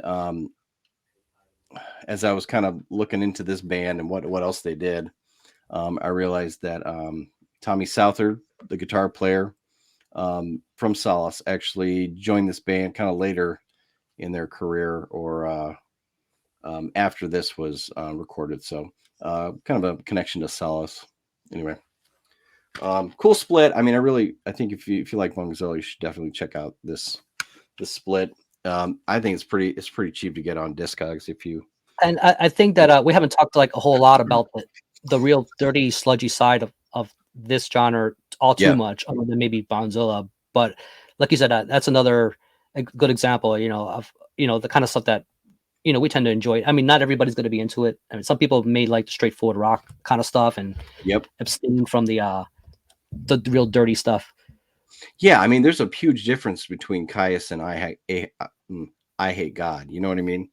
Like, oh yeah, like they're both kind of under that stoner sludge doom umbrella, but they're really, really vastly different. Especially the southern flavor stuff. Like that's like that's a whole nother animal, right? You're gonna talk about Crowbar and it just bands like that have a certain sound. Yeah, there's definitely that. So, the southern style, the more blues based stuff, the more hard rock stuff, and then you get the flip side where it's more just dirty and sludgy, and almost got like a hardcore type vibe to it, where it's just tortured, screamed vocals. Both can be very appealing, depending on your mood. You got was that your second one? Nope, this is my second. All right. Okay. Yeah, this one is from 2003. It's called Rebreather. The band's called Rebreather. They're from Youngstown, Ohio. Very unassuming cover. I mean, look at this. If you were in a record store, you would not buy this. You would. It looks like it might have been like some art rock or indie rock thing, and that's what exactly. This does not look like stoner doom sludge. Man, this thing is heavy as a bulldozer. Which there is a bulldozer on the cover, right? Yeah, look at that thing. I'm telling you, this is one of the heaviest. What's it called again? It's called Rebreather. Rebreather, yeah. The album is their second full length from 2003. It's called Half Speed Ahead. Pretty fitting title, I think. Usually, they really take this really minimalistic approach to creating their songs. They create this like solid wave of sound. Usually there's a slow build up. They use kind of that singular approach where they find a good heavy riff and they all just lay into it, and they start kind of clean, and then they start adding distortion, and it gets heavier and heavier and heavier. It's basically just guitar, bass, drums, vocals again start out usually soft spoken. By the time the fuzz kicks in, it's like a hardcore tortured scream. It kind of reminds me of, like, if I'm going to compare, as I was kind of re-listening to get today, I was trying to get like focal points. Kurt Cobain mixed with like Mike Williams of I Hate God. Maybe that's a decent way to describe it. Interesting. Where they use like feedback and distortion as like a whole nother instrument. This was one I found through like stonerrock.com or All That Is Heavy, one of those websites, and I absolutely loved it. And then I kind of forgot about it. And then I would remember the songs, like I remember the riffs and the individual songs, but I could not remember the name of the band or the album or even in these songs. I kind of remember this album cover. I hate when that happens, yeah. And so like a couple years ago, I was on Facebook and saw this like Stoner Doom Fest flyer, right? And I started looking at the band names and I saw Rebreather. I'm like, yes, that's it. And so then I jumped on Discogs or whatever and finally grabbed it. These are really cheap. That cover, man. Yeah, I mean, it's just like, what are you guys doing? Now their first album was called Need Another 7 Astronauts or something like that. That has kind of a space rock type cover. I'm not real familiar with that one. I kind of just found this one and just stuck with it. I think this is actually a compilation of two like early demos or whatever. But they put on like a really thick sound sonically, as far as when the guitar and bass play in unison. It's just fantastic. The later tracks on this kind of have a grunge feel to them, so you can kind of tell that they're songwriting from different sessions. Real heavy one. I love this one. Rebreather. 2003. Yeah, 2003, man. Quite a while ago. Man. And to putting out something like that at the time, like to think about the stuff that was coming out during that period. I mean, to me, that's a very that was like the height of the metalcore years, and that stuff was a lot of good stuff was coming out at that time too. Just in general, like, and then bands like these were kind of put in the wayside, like trying to find their footing somewhere, Oh yeah, definitely. I think for them, it probably didn't help them, but especially when the marketing perspective with that cover, it's just like, yeah. I would think it's funny because if you look at their other covers, they're all pretty kind of normal for the stoner rock, stoner doom type scene. I'm looking them up now. Just really unassuming. Their first full length is called. I'm looking it up now. Like, Need Another 7 Astronauts. Yeah, like, yeah. That right there, like that'll tell you a lot of what you need to know. So that's another favorite, man. I love it. So I'll go ahead and show something that's part of a series, actually, and I swear this is the last of the Bongzilla we'll talk about tonight. I'll talk about tonight. So, this is part of the series. Is the Doom session. So heavy psych. Like I said, I'll be showing a bit of heavy psych because I just put a lot of good shit. So the thing is, I did the 420 video last year, and I did show one of the Tons albums. I think was it Filthy Flowers of Doom, and so this is the latest thing they put out, obviously with Bongzilla. So the Doom sessions it's kind of like a pair up with two different bands, and so it's volume 4.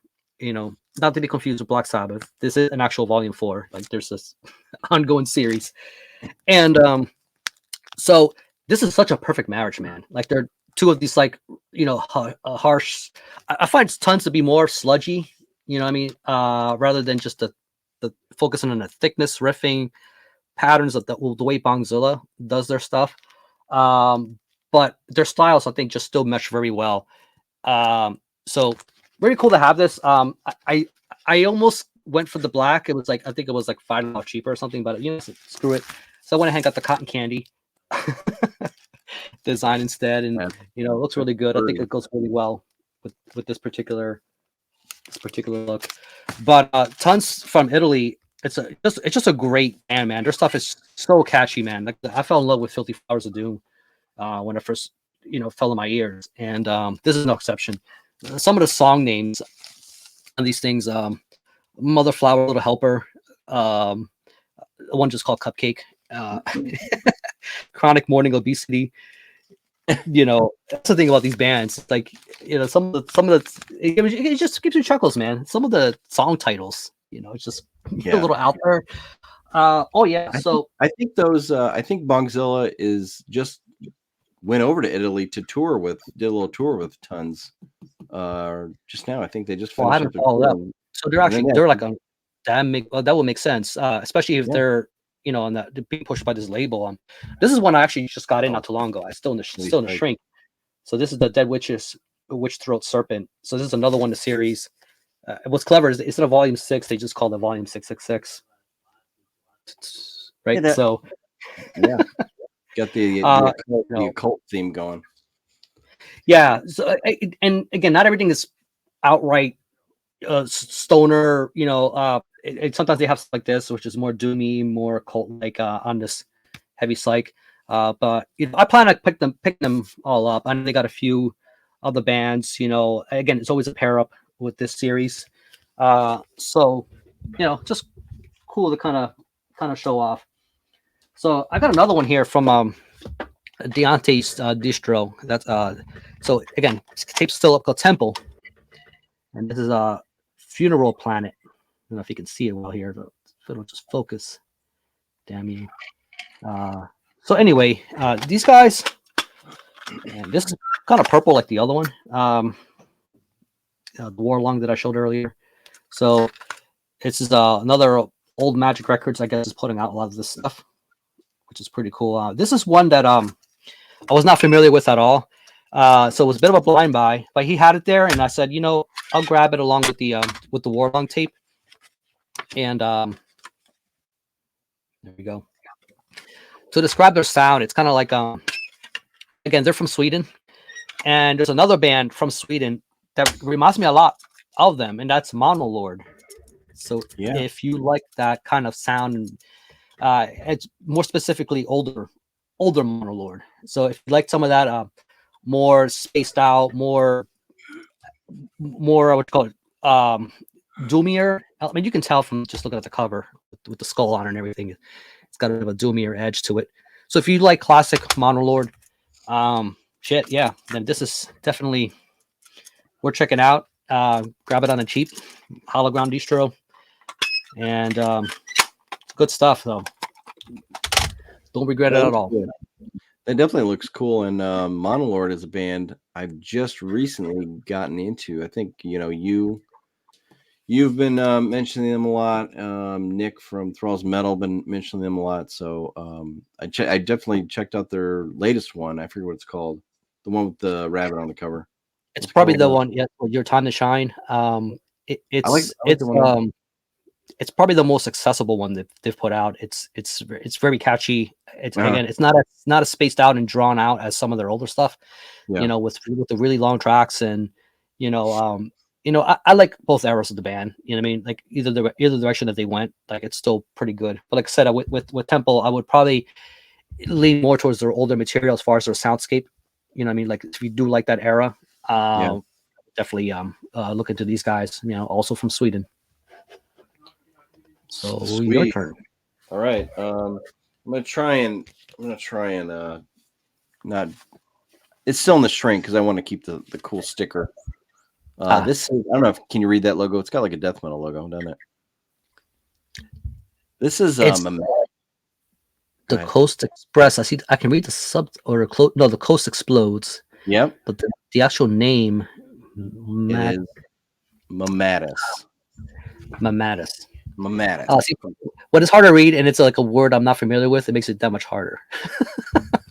Coast Explodes. So this is kind of a concept album about the Pacific Ocean, California band. So obviously they're close to the surf there. This is their second album. They kind of play this kind of spacey, proggy, got some folk mixed in. Seems to be very heavily influenced by kind of psych rock scene of the 70s, like Pink Floyd, Hawkwind, but also has some stoner, traditional stoner type stuff like Sleep. Cool. There's this kind of like mystical Far Eastern musical vibe to it, especially on side 2. 4 tracks, 2 songs on each side. The production is very warm and organic. They use the guitar leads and melodies in place of the vocals sometimes, which is cool. I mean, there are some vocals on here. They're kind of like high pitched, but calming at the same time. It's kind of it's a unique vocal approach that I have not really heard anywhere else. And they kind of augment the atmosphere with these interesting electronic sounds sometimes, or crashing waves, or these like tribal chants. It's really one of the most unique stoner doom albums I've heard, and it was one that I was big into when it came out in 2007. And so picked this reissue up from Holy Mountain. Really highly recommend if you're into the kind of that more laid back, spacey, proggy kind of 70s inspired stoner stuff. I think it's got a cool concept as well, being the forces of the ocean and the power of that, the pull of the moon and all that. Pretty cool. Yeah. I got real Sleep vibes. Yeah, just looking at that, I know it's a different sound, but just looking at the cover, I just get Sleep vibes. Yeah. Oh yeah, definitely. All right. Well, this one should be, I don't know. This is one I don't know. It seems like a lot of people are just not aware of. Maybe it's because it kind of got lost in time, but this is Midian. Age I saw Eternal. you did an Instagram post on that one. Yeah. And I was able to find a copy of this. This is not really easy to find. It's even though it was a Metal Blade release from 2007. So this was formed by Mike Scheit after Yob disbanded in 2006. I don't know. Apparently, his rhythm section decided they didn't want to tour anymore, so he shelved Yob. He started Midian with Will Lindsay from Indian, and he also played. I think he's spent time in Wolves in the Throne Room. On bass, I think he actually Indians. They're like super fucking intense, man. Yeah. He also had a guy named Scott Hedrick on drums. And this is just it's more of kind of that psychedelic epic doom that Yob does, but with a little more of stoner riffs involved. And Will Lindsay's vocals kind of adds more of that gravelly kind of growl, which contrasts Mike's more nasally tone, if you're familiar with Yob. And kind of the story that goes on with this is they chose the name Midian.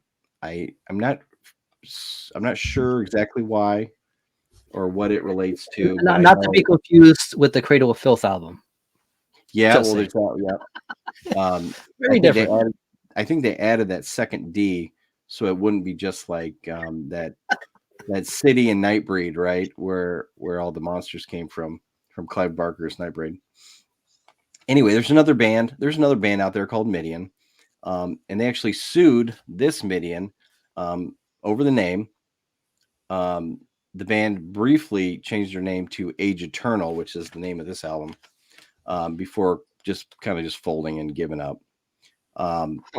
a few years later, Yob reforms, Mike reforms Yob, and that's kind of been, the rest is history. But in between, in that time period, and from like 2006 to 2008 or 9, this is kind of the lost, Yob album. It's different than Yob, but it's most certainly Mike Scheidt,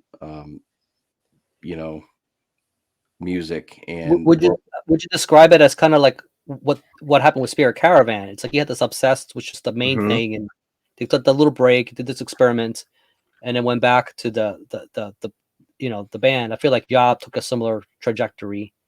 Of course, Midian, like you said, it's their only album. That was like a one and done thing, and then reform. I mean, I'm glad Yob's back. Obviously, they just pull out some killer stuff. Yeah, but if you're a Yob fan, there's no reason you shouldn't like this. This is really good stuff as well. And one thing I did not realize after I got this,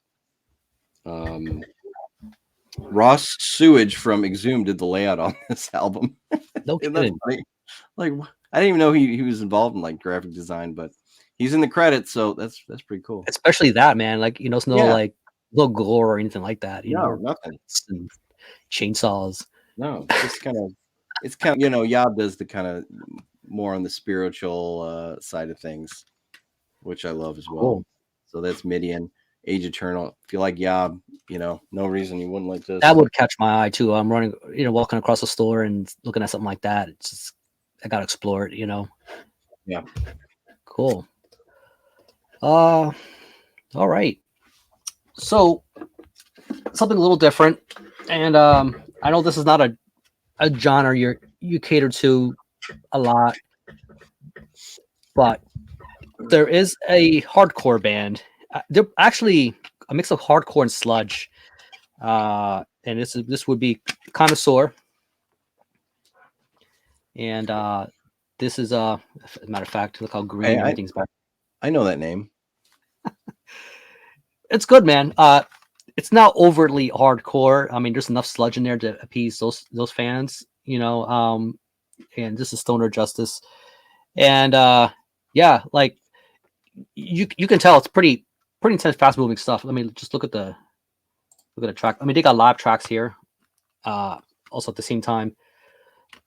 But yeah, I actually have an EP of theirs too. I don't know if I showed that one last year in the 420 video, but this is one I picked up not too long ago. So this is part of the family of the stuff that Tank Crimes puts out. So if you know that label, you already know the kind of stuff that they put out. This was quite amusing. Yeah. It's got a grindcore look to it, with the very symmetrical stuff, and which you see a lot. A nice little cat there with the joint, which I find amusing. But yeah, it's just a cool band, man. I dig them. I particularly like the track list. Full blow marijuana addict, destroyed the smoke machines, machine gun grenade. It smells like Teen the Spirit. It's one of their tracks. That one there. I can't get this thing to focus today. So tongue in cheek. Oh yeah, like okay. So and there's two tracks alongside each other. One's called Your Ass is Grass, and Your Grass is Ass. which is pretty amusing. So yeah, like I said, if you like your stoner with a little bit of a sludge, but you like some hardcore thrown in there, like some other albums have a little more hardcore than others, some are a little sludgier. So you take your pick, but pretty cool. Let's see. So and I had it on my mind what I was going to show. Here it is. Okay, so this is a band that from Germany that I don't hear people talk about too much. And I feel like with this particular release, they really nailed their sound. I think they were a little more, a little more undeveloped with the older material. So this is Gorilla Monsoon. And this came out in 2016. And this is Fire God Feeding the Beast. And this looks, it kind of came as cool white. So this band, definitely very heavy, very, very heavy, very riff driven. And it's almost like the very early material They formed in the early 2000s, probably 2006, something like that. And almost had a new metal sound to it. Their older, and I think over time they were more and more of a sludgier direction. Still kept it heavy, very riff driven. They were moving more towards that sort of high on fire kind of direction with their sound. And but I think with this one, man, I just love this. I just love this album, man. There's let me see, Bastard Business. The first song on side B, The Law of the Riff. That just kicks ass, man. There's a music video for it too, which is pretty cool. I think once I post the video, maybe I'll leave a link to it or whatever. Hammer Down, catchy as shit too. That's your moshing song right there, man. That'll get your head moving. So yeah, it's like it feels like a 10-ton anvil, man. This stuff right here. So it's really, really cool. Where are they from? Germany. Gorilla Monsoon, right? Which I think was a wrestler. Yeah, and then I think he was the commentator for a long time too. Yeah. Rest in peace. But yeah, I don't know if they named themselves directly because of him or what else it means, but that's their name. I mean, Gorilla Monsoon, like by itself, is a pretty funny band name. You know, it is. Monsoon Gorillas. Yeah, I think that's why they had to go with such an overly serious cover to kind of compensate for that. Yeah, it's like, well, we kind of pigeonholed ourselves with this name. We're gonna make this artwork look. They may not take us serious. They might think we're Bongzilla and just not take us seriously. You know, just own it. Just own it. That's what I say. Yeah. Oh, is it my turn? Right. What you got? I'm running low here, but we're gonna finish strong. Now, we talked about Rebreather, which had that really pretty unassuming album cover. This one, you know what you're getting. Look at this. Oh yeah, look at that. This is a fairly new release, fairly new band, King Bastard, and the album is called, fittingly, "It Came from the Void." So we get kind of a spaced out theme, but you got a skull there, so it could be kind of doomy. This is I believe this was self-released by the band. It's actually got a pretty interesting kind of vibe to it. This band's from New York City, mostly instrumental. Obviously, initially I was drawn by this cover. I was like, well, I got to check this out. And this is just kind of like a strange journey into psychedelic space and time, headed to the cosmos for inspiration and checking out all the wonder that comes with it. There are a lot of kind of by the number stoner doom tropes, used, but it's all done so well that it makes it kind of seem fresh. The opener is called "From Hell to Horizon," and it's just like a really almost spaced out kind of stoner jam. But then, like toward the end, instead of like playing like a guitar solo, they kind of break out into like a saxophone, like jazzy part. Is really cool. Weird. The next the track 3 is called "Psychosis in a Vacuum," and that actually starts out more like a thrashy black metal song, and there actually has like the screamed vocals to it. It's really weird. Later it kind of slows down and gets more into that stoner groove. A couple others, they actually use some pretty cool movie samples from the movie Aliens.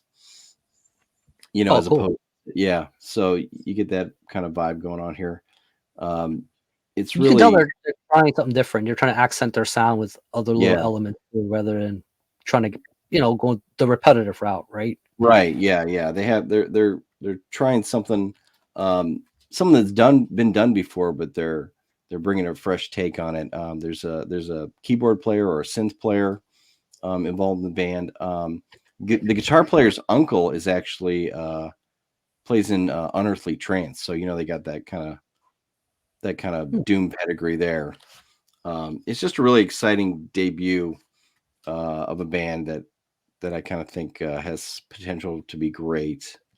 And this is really the kind of stuff that keeps me coming back to this genre, especially is you can have the classics and listen to them over and over again, but it's when new bands come in and do something relatively new that makes it kind of exciting and fresh again. So King Bastard just it hit the mark for me. And if I don't know, it says 2021, but I think on Discogs it said it's released in 2022. So maybe this will show up on my year-end list so if I can figure out exactly when it was released. But if I would have heard in 2021, definitely would have been on there. That's how good I think this is. I think with the weird record delays and stuff, like stuff that came out late 2021, I'm pushing it 2022. You know what I mean? Like if it's like just edging enough and with all of the delays, I mean, you got a CD. CDs were not hit as hard as vinyl was, with the delays. Yeah, that's true. But especially.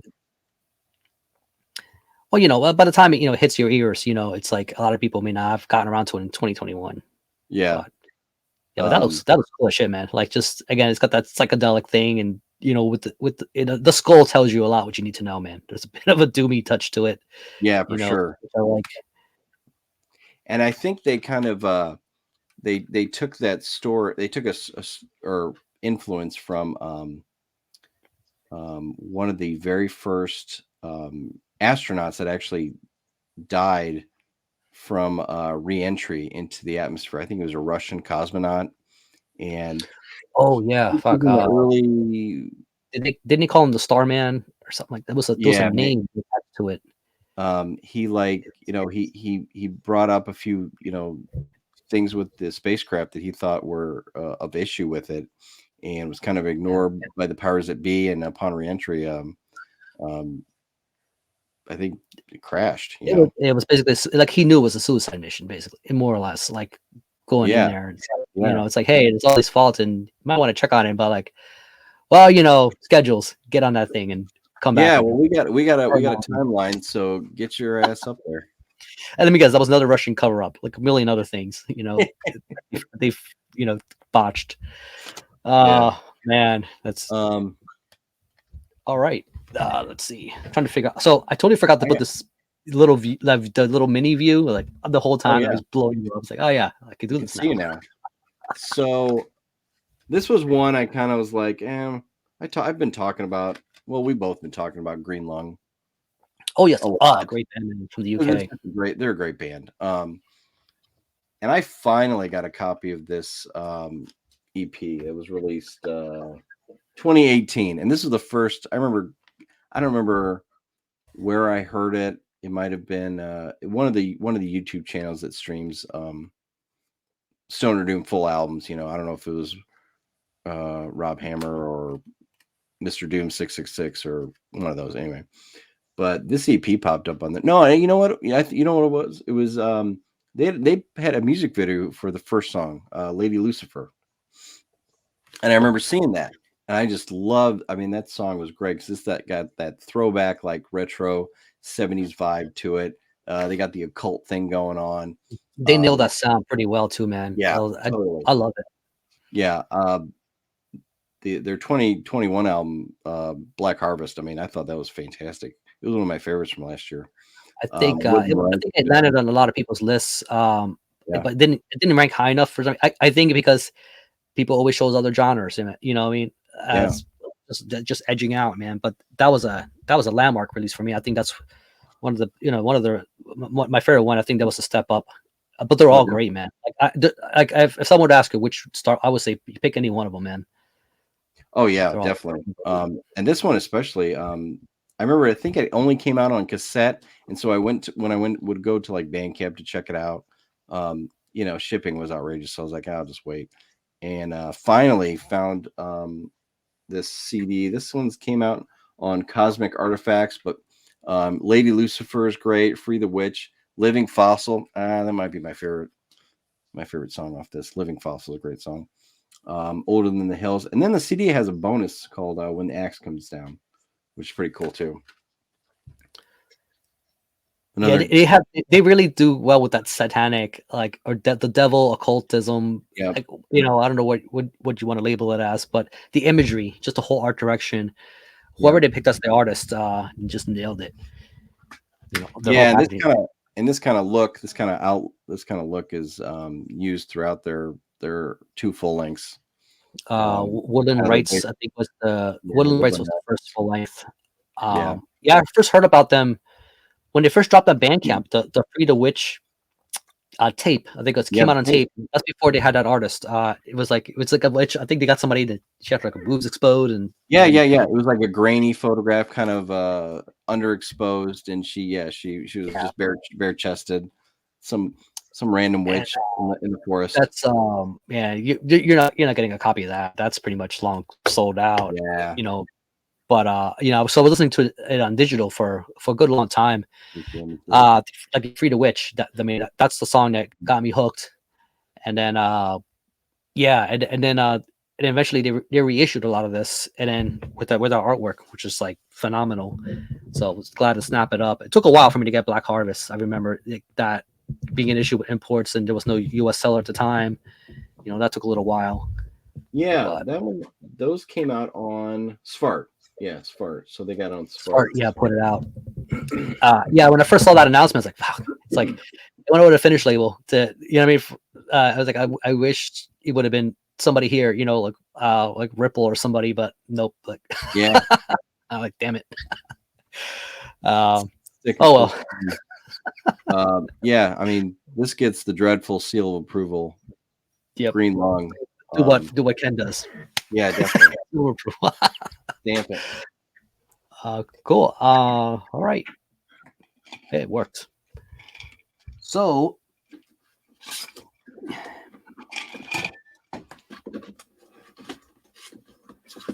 I'm gonna go ahead and grab the vinyl for this, but maybe I'll send a CD your way. But this a Bong Wizard. Oh yeah. Vulgar Display of Flower. Yeah. Here we go again. I saw this. I fucking couldn't. I was on the floor, man. Fucking just. It was just. This thing is just. You know me, man. I'm a pun parody guy, man. Like it's. Yeah. It's that's right in your wheelhouse for sure.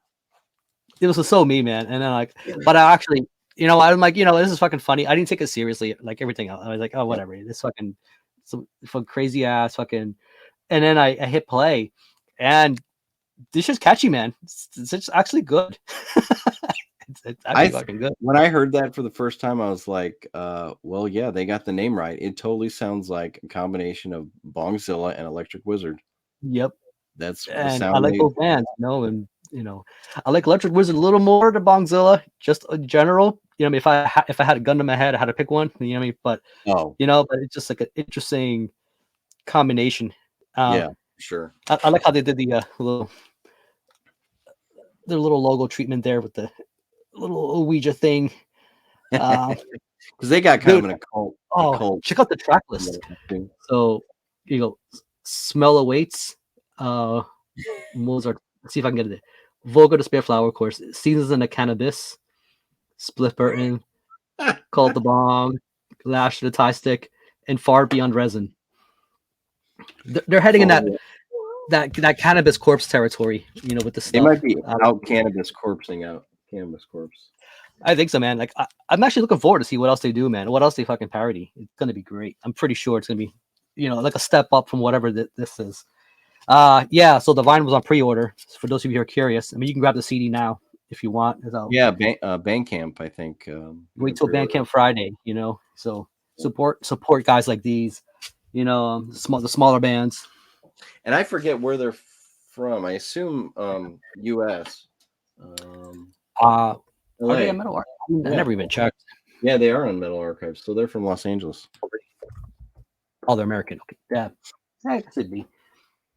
So let's step away from America for a minute and go to Finland.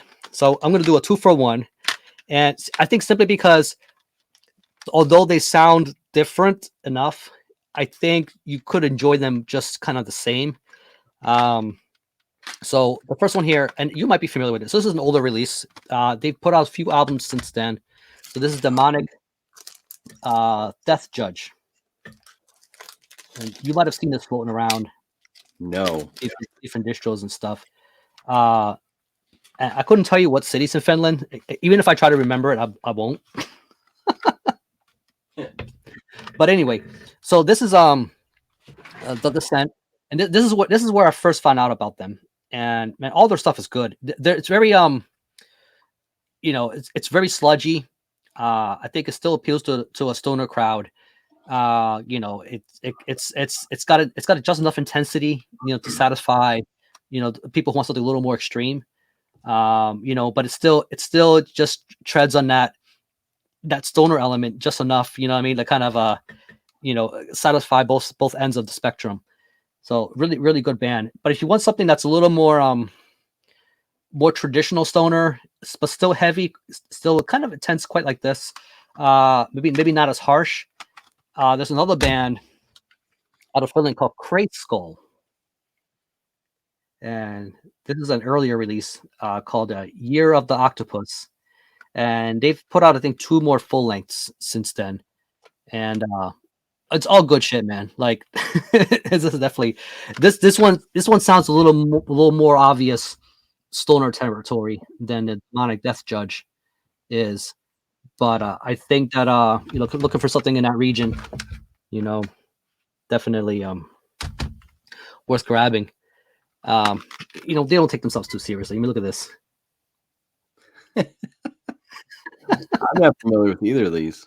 Never even, usually I'm like, oh, I've heard the name around, but these two are totally foreign to me. It's good stuff, man. I don't hear the name come around too often. I don't know how prevalent they are in Finland. But I've seen these around like here and there, especially some distro sales and whatnot, but not often enough, and they're not really overly advertised at all here. So this is why I thought it would be worth bringing up, because I'm like, dude, this is some good stuff, man. They're readily available on Bandcamp. You could scope them out and listen to them there. They got a few releases under their belt. You know what I mean? So just nothing to explore. There's no particular album I would recommend specifically. Again, these are the 2 physicals that I own. One of each band, but they're all good. I checked them out, and they're on Spotify if you want to see what they sound like. If you're curious. But yeah. You got anything else, or do you? You want me to? Oh, well, you know what? Let me pull this band, because I think I talked to you about these guys before. Okay. And that is Thou. I don't know if you're familiar with these guys at all. And no, I don't think so. It stands for The Heathens Are Loose. Oh. And okay, so if you want something that's a little different, but still it's almost like how I mentioned Spirit Caravan, a pretty catchy, pretty grooving. They have a way to kind of just hook you. There's a certain way that certain style of riffing that kind of really captures you in. I feel like these guys kind of fall in that same kind of line. It's very thumpy, very grooving. Again, that's the best way I can describe it. It's got a really good punch. The singing has a little bit of it's a little still grainy, but still a little nasally at the same time. And so it does stand apart from what you usually hear from a lot of bands. So this is the latest thing they put out, again, called The Harvesting, as you can see here. And it's on Bandcamp. I think you can still pick up the CD. I don't think they haven't put out anything on vinyl, as far as I'm aware. So I think it's just CD. There's the lyrics. And so this is the last thing they put out. Reach for the Dragon's Eye. Also amazing. Really good band. Definitely worth checking out also. Argonauta, I think also out from Italy. I'm sure you're familiar with that label. They put out quite a bit of stuff like this. Which label? Argonauta. I think it's Argonauta. Put that one out. Also really good. And the reason I'm showing this one is because this was the original name This started out as more doomier. We're called Witch Chord. WYTCHORD, Death Will Flee. And then they this is their first thing that they released in before they formed into this. So it's got the same members. So this is the second album. The first one was called I think it's the glitter, something like that.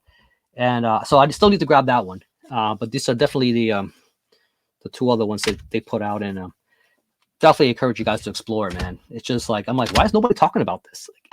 That's the thing. It's like everyone's focused on all of the old school death metal bands or all of the atmospheric black metal bands, and I kind of feel like the stoner stuff gets kicked to the curb. Man. So like I said, it stands for the Heathens Are Loose. They're from Columbus, Ohio. So they're all right, closer to you, Brian. I would think. I don't know. Maybe I haven't checked. So yeah, like I said, but if you want a little doomy edge, Witch Chord's going to older album, but nice. And this is where I first found them before they turned into Thou, and readily enjoyed it. Now I'm kind of surprised you have not shown anything with female vocals, because I know you kind of are a big fan of the bands like that do that kind of occult stoner doom, but with the female sound, the female vocal style to them, like Black Road or Acid King or stuff like that. Oh, maybe you did. Which one? Witch Kiss? Witch Crier? Witch. It's called Witch Kiss. No, I don't know Witch Kiss. So let me. Damn sleeves. So yeah. The austere curtains of our eyes, and this is one I never see anybody bring up. I don't know if you can get the lighting's kind of. There are words here. There we go. I can. Camera. Yeah. There we go. Okay. So yeah, good stuff. It came out and also put out by Argonauta Records. 2018, I believe it was. Yeah, 2018. And yeah, female vocalist. Really good stuff, man. What's cool about this is the reason I pulled this one out is because it's not like you ever listen to bands like Aluna, which are I think are from the UK, and they're like there's a singular way that a vocalization that's a certain pattern. Like I think they got another vocalist now, which I do like a little better.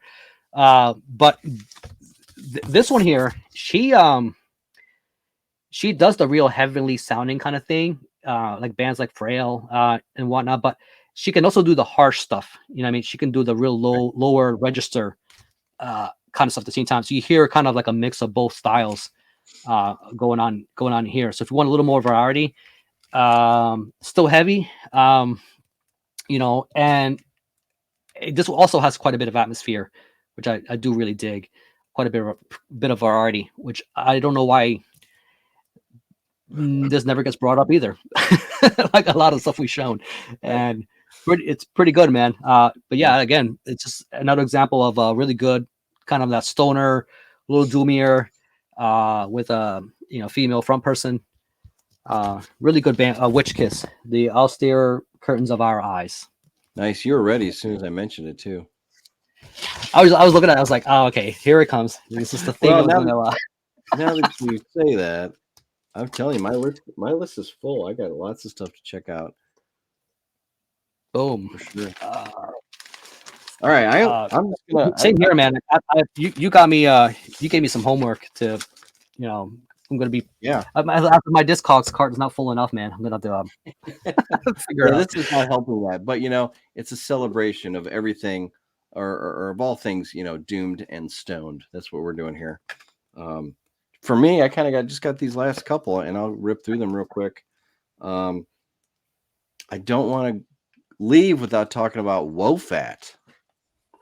Yes, which I know, amazing hard rock, stoner, bluesy type band. They got some kind of longer songs too, but they write it out. They write good riffs. They write good hooks. They've got a number of albums on. I think they got a new one coming out soon. Do they? This is my favorite. This is called Psychedelanaut. Right? Did I pronounce that right? Psychedelanaut. Yep. Released. 2009. So I think this is like their third, maybe their fourth. I'm not sure. But like I said, just I think they're a 3-piece. Yep, just guitar, bass, drums. Guitarist sings and plays guitar. He plays the hell out of his guitar. Some of these songs are just so catchy and so much fun. They've been around since 2006. Yeah, these guys are. Yeah, you're right. The Singularity is the latest one coming out. Yeah.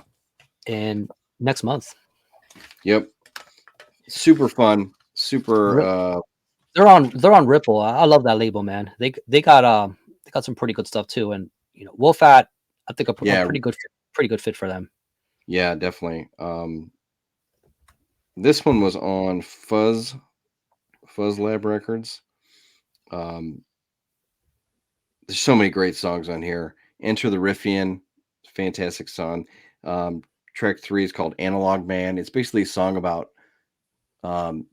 why digital sucks and why they only record a 2-inch tape. That's pretty much it.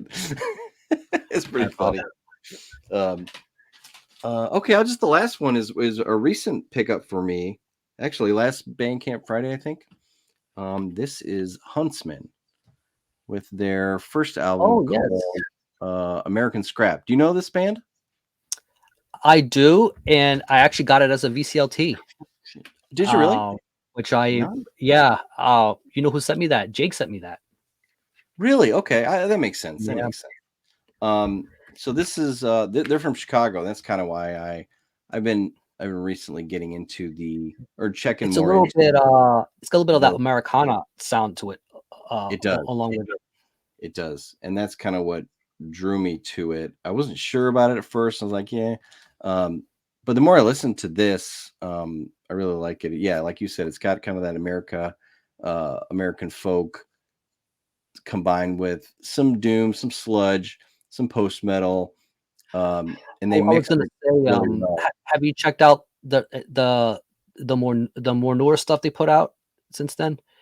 Yep, it's changed quite drastically. So this one is like a double album, and it's like, it's like Crosby, Stills, Nash and Young mixed with doom metal, as far as what I hear in it. It's interesting, man. Really I have not spent much time with this. I've listened to American Scrap more, but I like them both. So far, really cool modern take on the genre. It really reminded me, not necessarily in sound, but the way they combine styles of like something like Panopticon's Kentucky, where they put the bluegrass in with the black metal and make it work. You think it wouldn't work, right? If you read it on paper, you're like, there's no way. Exactly. And somehow that's the thing with creativity, man. These guys, you got the talent, man. You can pull it off. Yeah. I'm glad I got that. I'm glad Jake sent that my way, man. Like I was not familiar with those guys at all. They're signed to Prosthetic. So if anyone, I know the band has copies on Bandcamp, or actually, I think when I ordered them from Bandcamp, they came directly from a Prosthetic. So either way, Prosthetic Records. A lot of there's some female vocals. There's some cool like acoustic type moments that are really interesting. I've been diving into the Chicago doom and stoner and sludge scene and just kind of checking out bands that are playing up there or from that. The scene is like rife with those bands too, man. It's such a good scene. We think of Chicago, like I know, like with the VC, like there's a lot of death metal bands there. Yeah, and it's got a very rich scene there too, man. But can't ignore the stoner guys either. You know what I mean? Or in this case, like something like that. I wouldn't think it's outright stoner or anything like that. But that's something that I could definitely light up to. No issue whatsoever, man. Like, I think they have enough of it to be able to play with some of those other bands that are in that scene. You know what I mean? Like they fit on the bill. It's like man, who's that other band? The sludge, the Atlas Moth. It's another one I could think of. I think it would fit in very well with that kind of sound. A little sludgier, like but they also experiment enough to stand on their own way too. If you want, I can plow through some of this stuff. I got sitting here. Which I think got some pretty interesting picks. How do I do this? There we go. So it's a few final. You're making me dizzy, moving me around like that. It's kind of like, yeah, it's like watching a video game, right? It's just like, let's see. Are you familiar with these guys? The Crooked Whispers. Only because you gave me a little teaser and I checked them out. All right. So this is the reason I know about these guys is because this is one of Chad Davis's projects, and you guys know him from he's the other half of Hour 13. Yep. And so, and you know, Chad's involved in like a million bands, and this is just another one. This is probably the most like stoner oriented thing he's put out. This definitely falls under that whole Volume 4 era Sabbath type of undertones with the riffing. There's a dude from I want to say Argentina who's also a band member here. So I think this is a bit of an outlet for him. And what's interesting is that Hour 13 put out another album last year. I believe it was the latest one, and it didn't have Phil Swanson in it, you know, which I kind of preferred, you know, those two guys working together. But so the last Hour 13 album was not my favorite at all. It was okay, but it kind of had me look into the other projects he's involved in. This is one of them. I think he's got a few releases, so this is one of them. Satanic Melody. So obviously, this is more of the Satan occult route of stoner doom material. But yeah, but you know what? I wouldn't say it sounds anything like Hour 13. Again, this is more riffier driven. Again, more of that more overtly more Sabbath like. I mean, when you see the orange amp on there, I mean, you know what you're getting. You already know. The reason I bring this up is because I don't know if you're familiar, man, but the Argentinian scene is like full of bands like this, man. They're just coming out left and right, and this Crooked Whispers reminds me of what's going on over there, and that kind of bands. I know like labels like Regain Records are putting out, you know, material like this. Like I'll show you. Let me see. It's like more of on the lines of like the occult doom type stuff. Yeah, here's another one. Fulano, you know these guys? Nope. It's all in Spanish, of course. Hash negro en las misas funebres, which is like black hash and mass. There you go. Helter Skelter Productions. So this right here, dude, this is the way I want to die, man. Look, if you're gonna bury me, just throw big giant cans on my face, man. Like and play this eternal playlist of all my favorite shit. Like that's how I want to go. Yeah. So again, bands that have the sound, man, like you'll know. Like you put this on, you'll know if you like it or not, man. Like I said, it's not for everybody. I'd understand, you know, but this kind of thick, you know, just kind of stonery riffs, you know, with a bit of a bit of the devil in there. You know, it's your thing. Definitely check them out. You know these guys. Another one from that area, Mephistopheles. I've heard of them. Yeah, they got a few releases. A lot of their stuff's getting reissued now. I think this is their first full length. Yeah, Regain Records put this out. There's a warning here. So there's a warning. Warning, adults only. Warning, porn inside. And you know, a lot of you are gonna just dismiss this. So if you ever see this in a record store, and you're getting ready to like scope it out, and you happen to ignore that warning, look around. Look who's around you before you do that, man. Because you're gonna look like the biggest creep on the planet. These guys are not. This is no joke, man. There is some XXXX rated stuff going on in this insert. In the and the colored insert. I can pull it out here, man. It's just stuff here that will make you blush. Like, yeah, pretty bad. Oh my. You know, we're hitting the X territory. All right, but you know what? Just take a picture and send it to me. I mean, I gotta.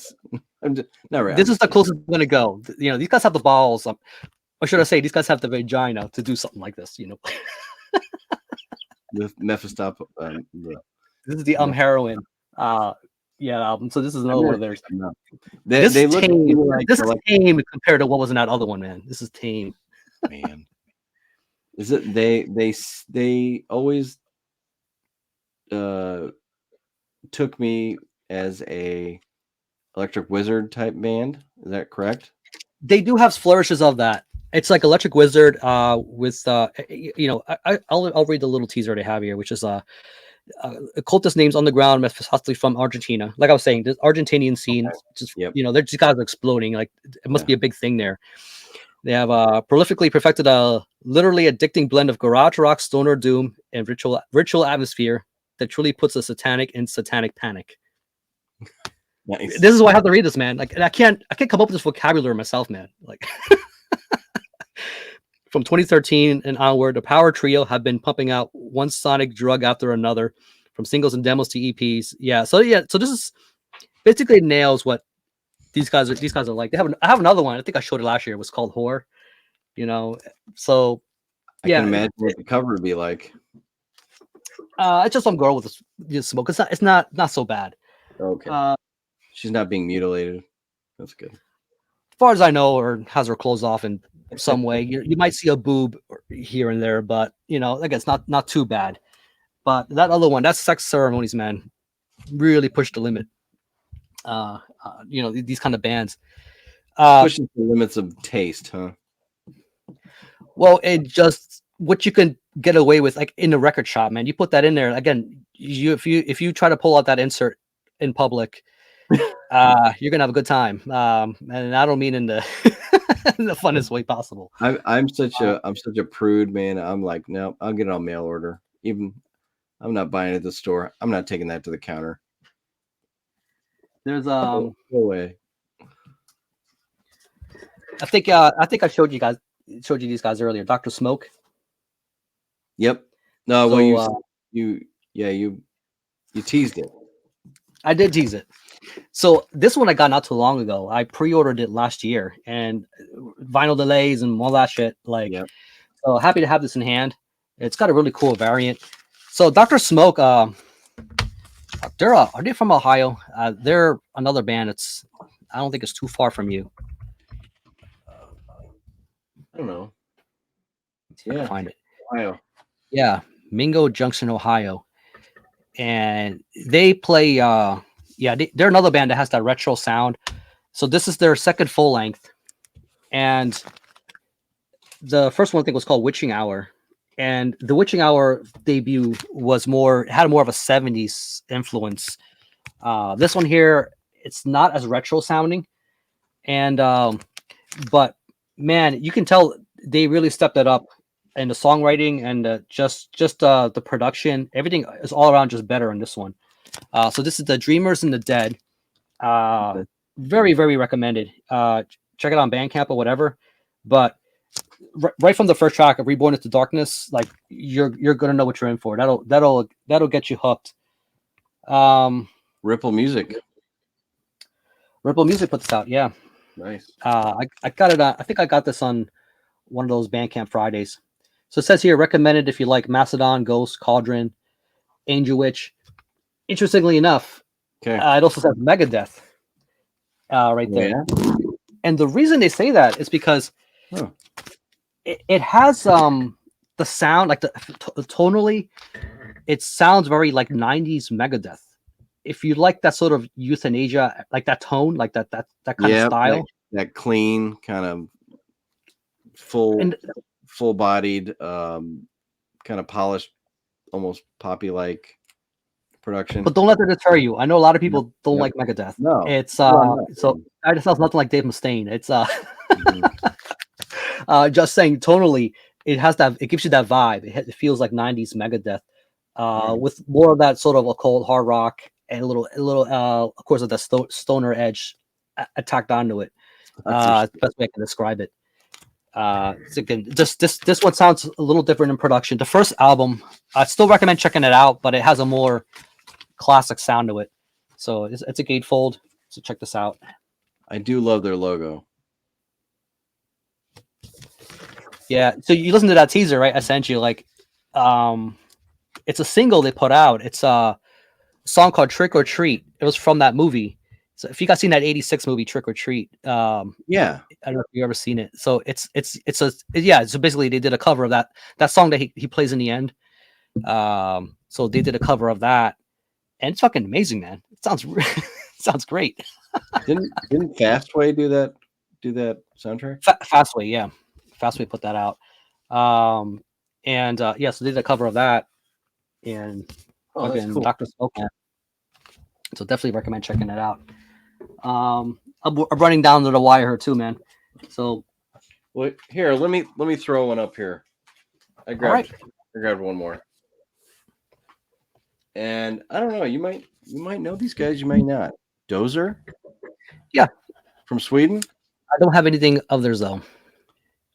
This is a Heavy Psych Sounds release. I think it's just on Black. Anyway. I don't love all of Dozer's stuff. They got a number of albums out. This one came out in when did it come out originally? 2005. So I'm still, this is still my early exploration into the scene, 2003, 2004, 2005 to probably out to 2007 is like when I was really, really into it. And this album really hit me hard. And it's more of like or kind of a garage rock, fuzz rock. It's very, but it's still kind of very emotive in the vocal department. It's got good hooks, but it's still kind of, I don't know, like emotional.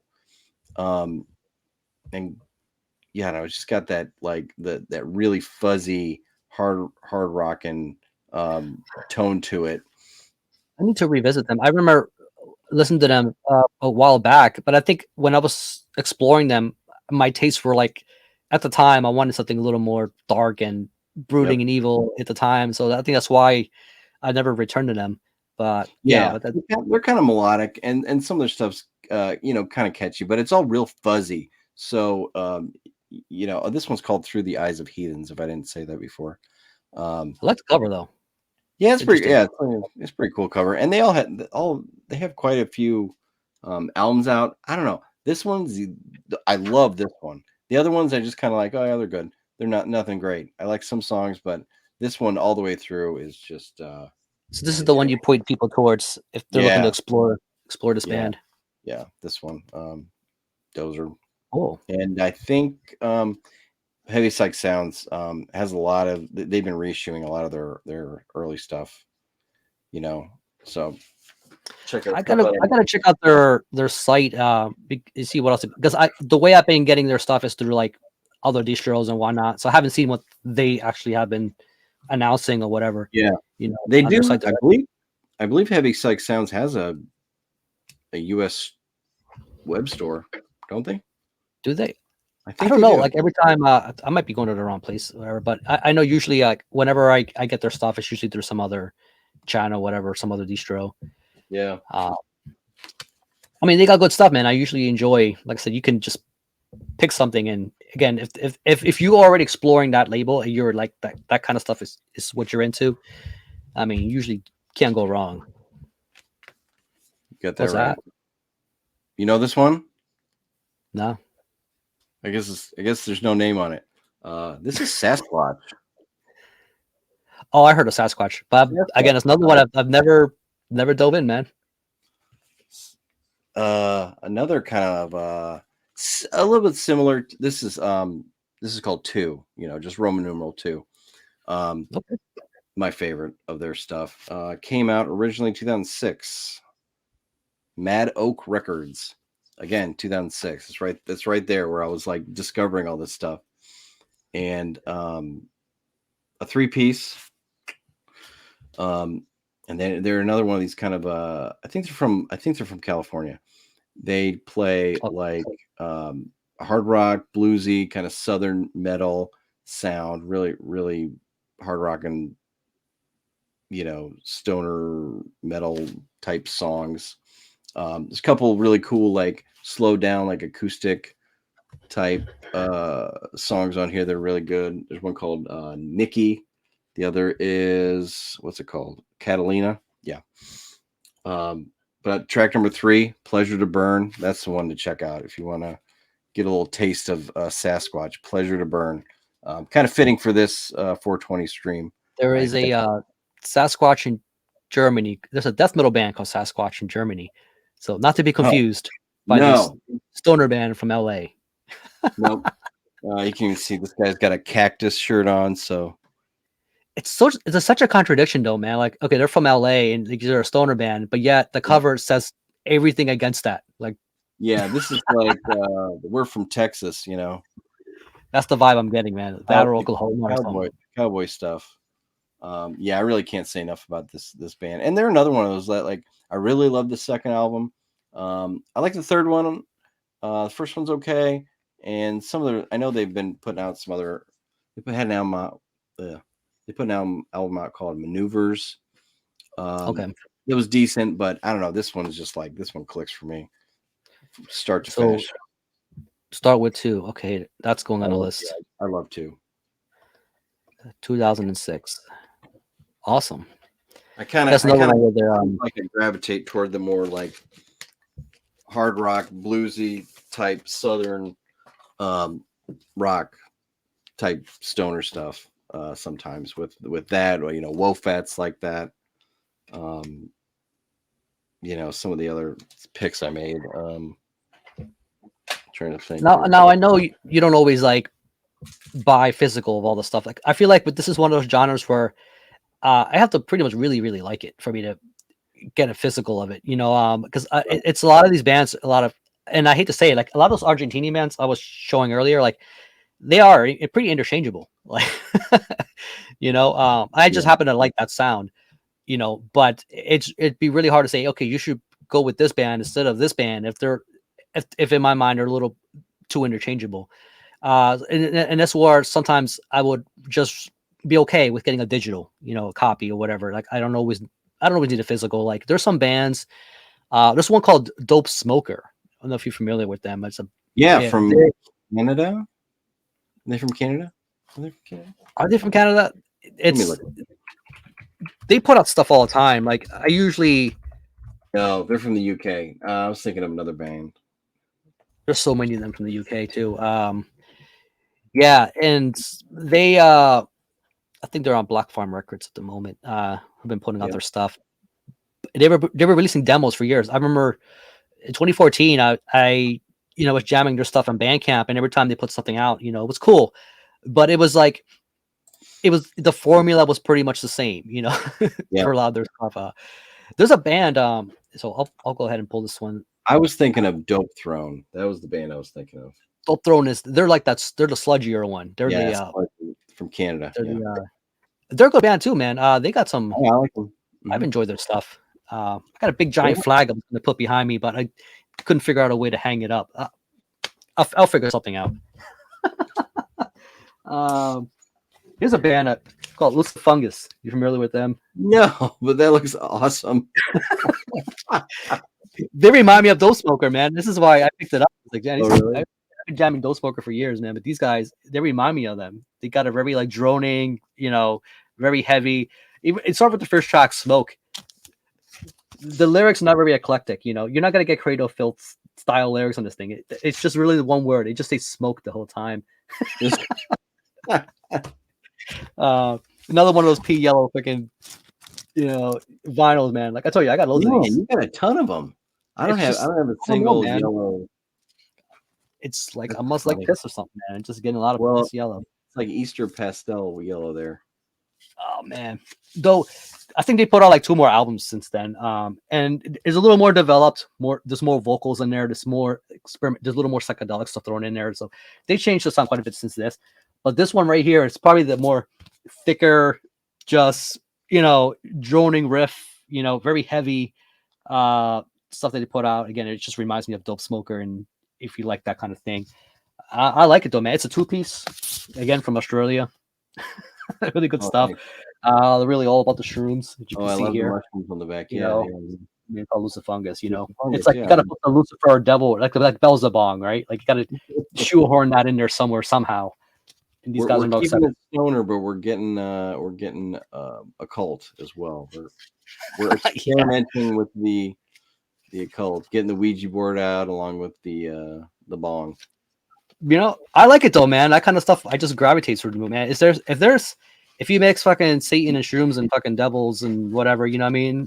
It's like my ears just perk up, and you know, I'm pitching a tent, man. Or is there something? There's just like something about it. I gravitate towards, you know. And it's cool to see it's cool to see we've evolved now to kind of this second wave where we have the classic Stoner Doom albums, and now we have the bands that are named after the classic Stoner Doom metal albums. Yeah. You know?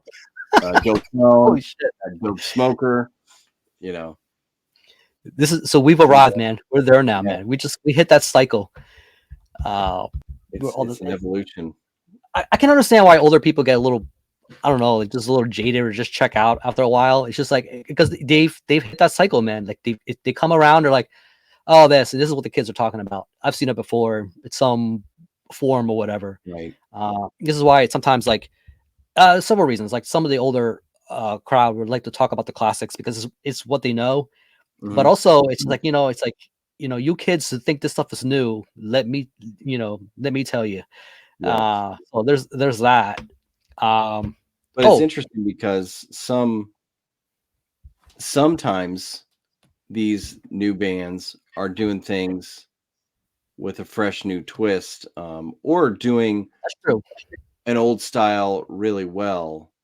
And there are a couple bands that come to mind, but there are new bands that perfected it. And I think I'm even guilty of like checking out of stoner metal for a little while, and focusing on other interesting type subgenres.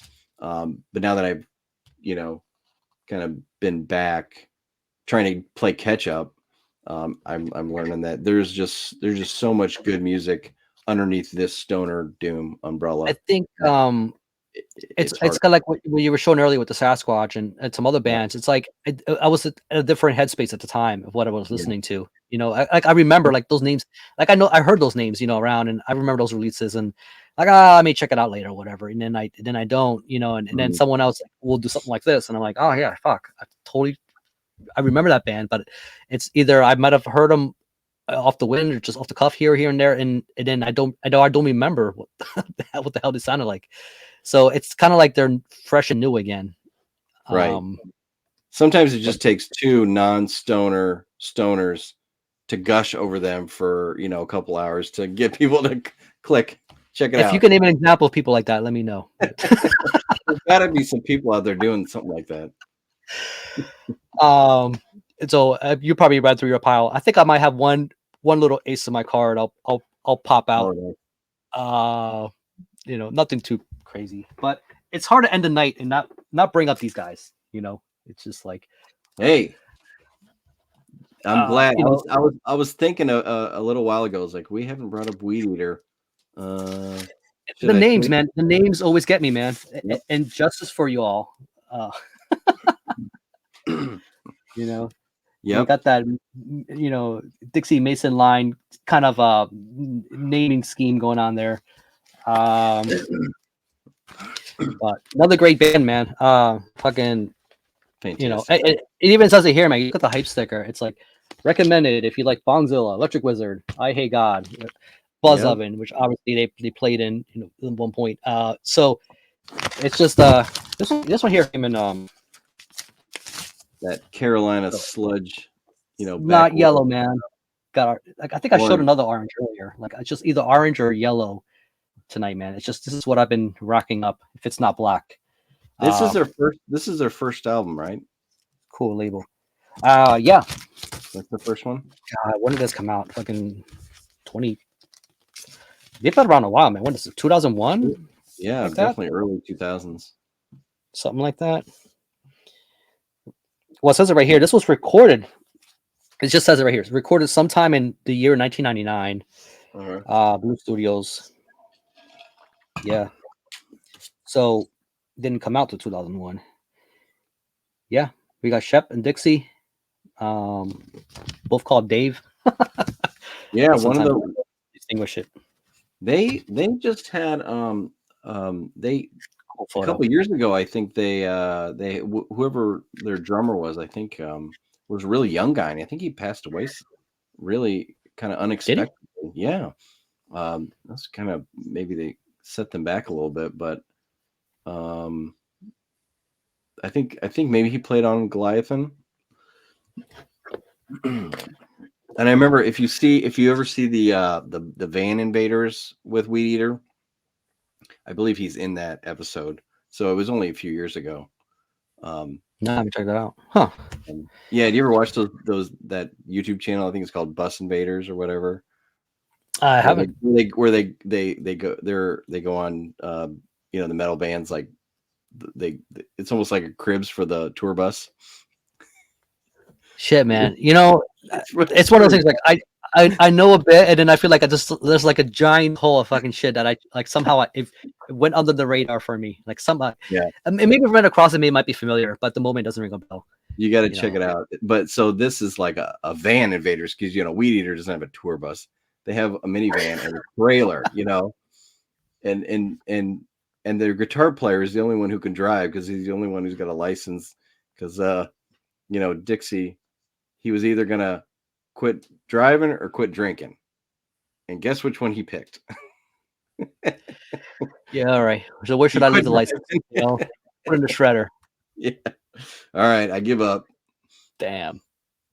And that kind of there's so many bands like this, man. It's just like, I mean, obviously we can keep going, man. Like we could bring up Bong Ripper. You can bring. There's just like the list just doesn't end. Yeah. It's just fucking bands. But that kind of brings us full circle, because I'm pretty sure, yeah, Dixie, Dave Collins played on MarijuanaCon. Oh yeah, if you recall that, he was the kind of filled in or joined the band for a little while.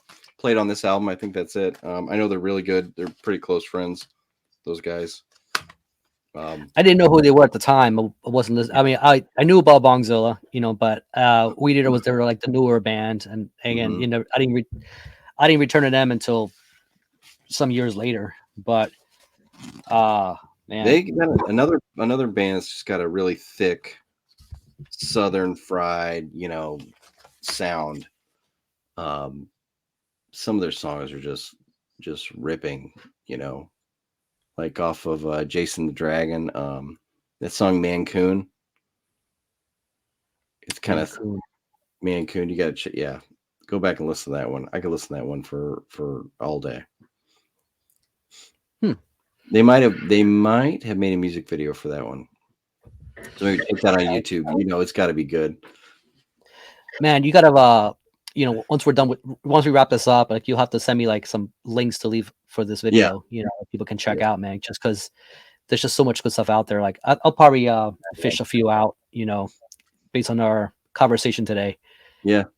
But it's been a good fucking just round table of just all kinds of really cool shit we showed tonight. Anybody watching, man, it's just like, where do you start, right? There's all kinds of styles, you got the harsh, sludgy stuff, you got the more retro rocked out 70s stuff, and again, it doesn't have to be overtly about weed, again, like you brought up the band Mothership earlier, like that's, there's bands like this that I think would fit and fall in line, you can light up to. We didn't even mention a band like Fu Manchu. Oh yeah, there's another one. Classic. Surf, Orange Goblin, Orange Goblin, talk about. Like, yep. There's a ton of great other ones. We could be here all night, man. And it's just like, this is the ones that were in the forefront of my mind, man. Like I could just fish out more CDs, and it's just like it could be here. But we've been almost 3 hours. I'm like, yeah, I don't think I thought around for 3 hours. Another 3 hours. Exactly. I thought we'd jump on here and be like an hour, but this is like making it up, because I think a lot of times when we're like, doing like Saturday streams or something, the conversation doesn't get to stoner doom very often, so we're just gonna. It doesn't. I feel like it'll come up for like a minute, and then like it'll just derail back into like cyanide or something. I'm like, okay, all right. I mean, I get it, I know. I do too. All right. So this is stuff.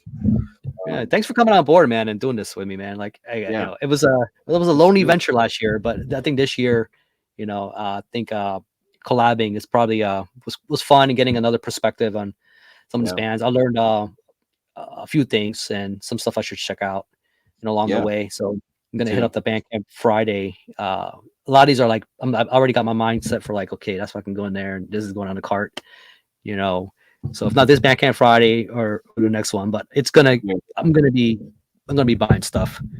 Yeah, So I've been trying to set a limit because I've been like, okay, I'm gonna add this and remember, you know, in a few weeks to jump on that Bandcamp Friday. So the bands get a little something extra. Might not be much, but you know, it's something. And you know, it's like it's been sitting there, like, you know, the thing about Bandcamp Friday is like they get you with that damn meter, man. It's like, oh, if I don't get it now, man, I'm gonna fucking miss out. You know, it's just like, you know, but there's like I think some of the stuff we showed here, it's not stuff that you'd have to worry about it. Yep. You're like, you know, if you don't get this month, grab it next month or whatever. You know, it's like exactly, yeah. You know, so yeah, like I showed that Huntsman. I mean, they got copies. They got tons of copies of this. So you know, if you check it out and you like it, you know, go grab one. It's good. That's one of the ones where Jake sent that my way, and now I see it all the time. Like for some reason it's never been on my radar ever, and then fucking sends that shit my way. Thank you, Jake, for that. But and then since then I see it all the time. Like, oh yeah. So well, you sent me that burn ritual a while back, and now I see it all over the place. Yeah. Blood of the Raven. They're a Texas band. They're another one from the region, man. Good scene, man. Yeah, a lot of good bands from there, man. Witch Crier is another one. You know, it's just like there's just so many, you know, we could have brought up. But I don't know, man. You got any ending thoughts? Anything you want to, you know, shout out or whatever? You know, before we wrap up for tonight. No, just kind of reiterate. You know, if you like any of this stuff, yeah, just head to Discogs, or I really gotta plug the Cosmic Peddler. I think he's got a really cool distro. He's based out of Texas. Got a lot of cool stuff. He doesn't charge you an arm and leg for shipping. It comes quick. Yeah, I think he's one of the and a newer distro that I found. I think you sent that my way, man. I appreciate it, man. There's some got some good stuff there. Yeah. So yeah, support them. I think at one point I filled up the cart so much it was like almost $400 worth of stuff. I didn't end up spending that much, but I was like, I had to really think about it. I'm like, fuck, man, it's like there's just so much stuff here I wanted. You know, you flip through the web store and it's like, yep, I might want that. I might want that. I might want to check that out. So you put it there, you know, just kind of as your safekeeping list. And the thing too is it's just so much like just stoner and doom shit that like I didn't realize I wanted, you know, at the time. You know, I mean, I'm usually looking at like Dark Descent and those places, you know, I mean, I'm getting my fill of, you know, traditional or death metal or whatever else, you know, and then there's this whole other side of it. And I'm like, I could easily fill another cart with that genre of stuff. Yeah. You know, and you know, it just makes you realize like how much good stuff is out there, you know, just really good. And like you said, the reissues, you know, I mean, classics, you know, stuff like this, you know, like you know, if you're into this kind of music, man, it's like stuff like this. It's just, you know. Absolutely. But, well, thanks for inviting me on. This is a lot of fun. Thank you for coming on.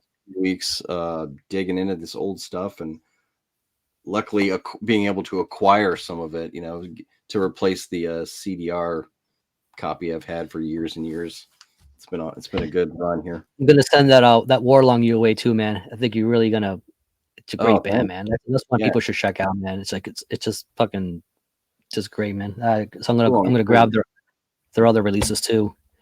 Just really good stuff.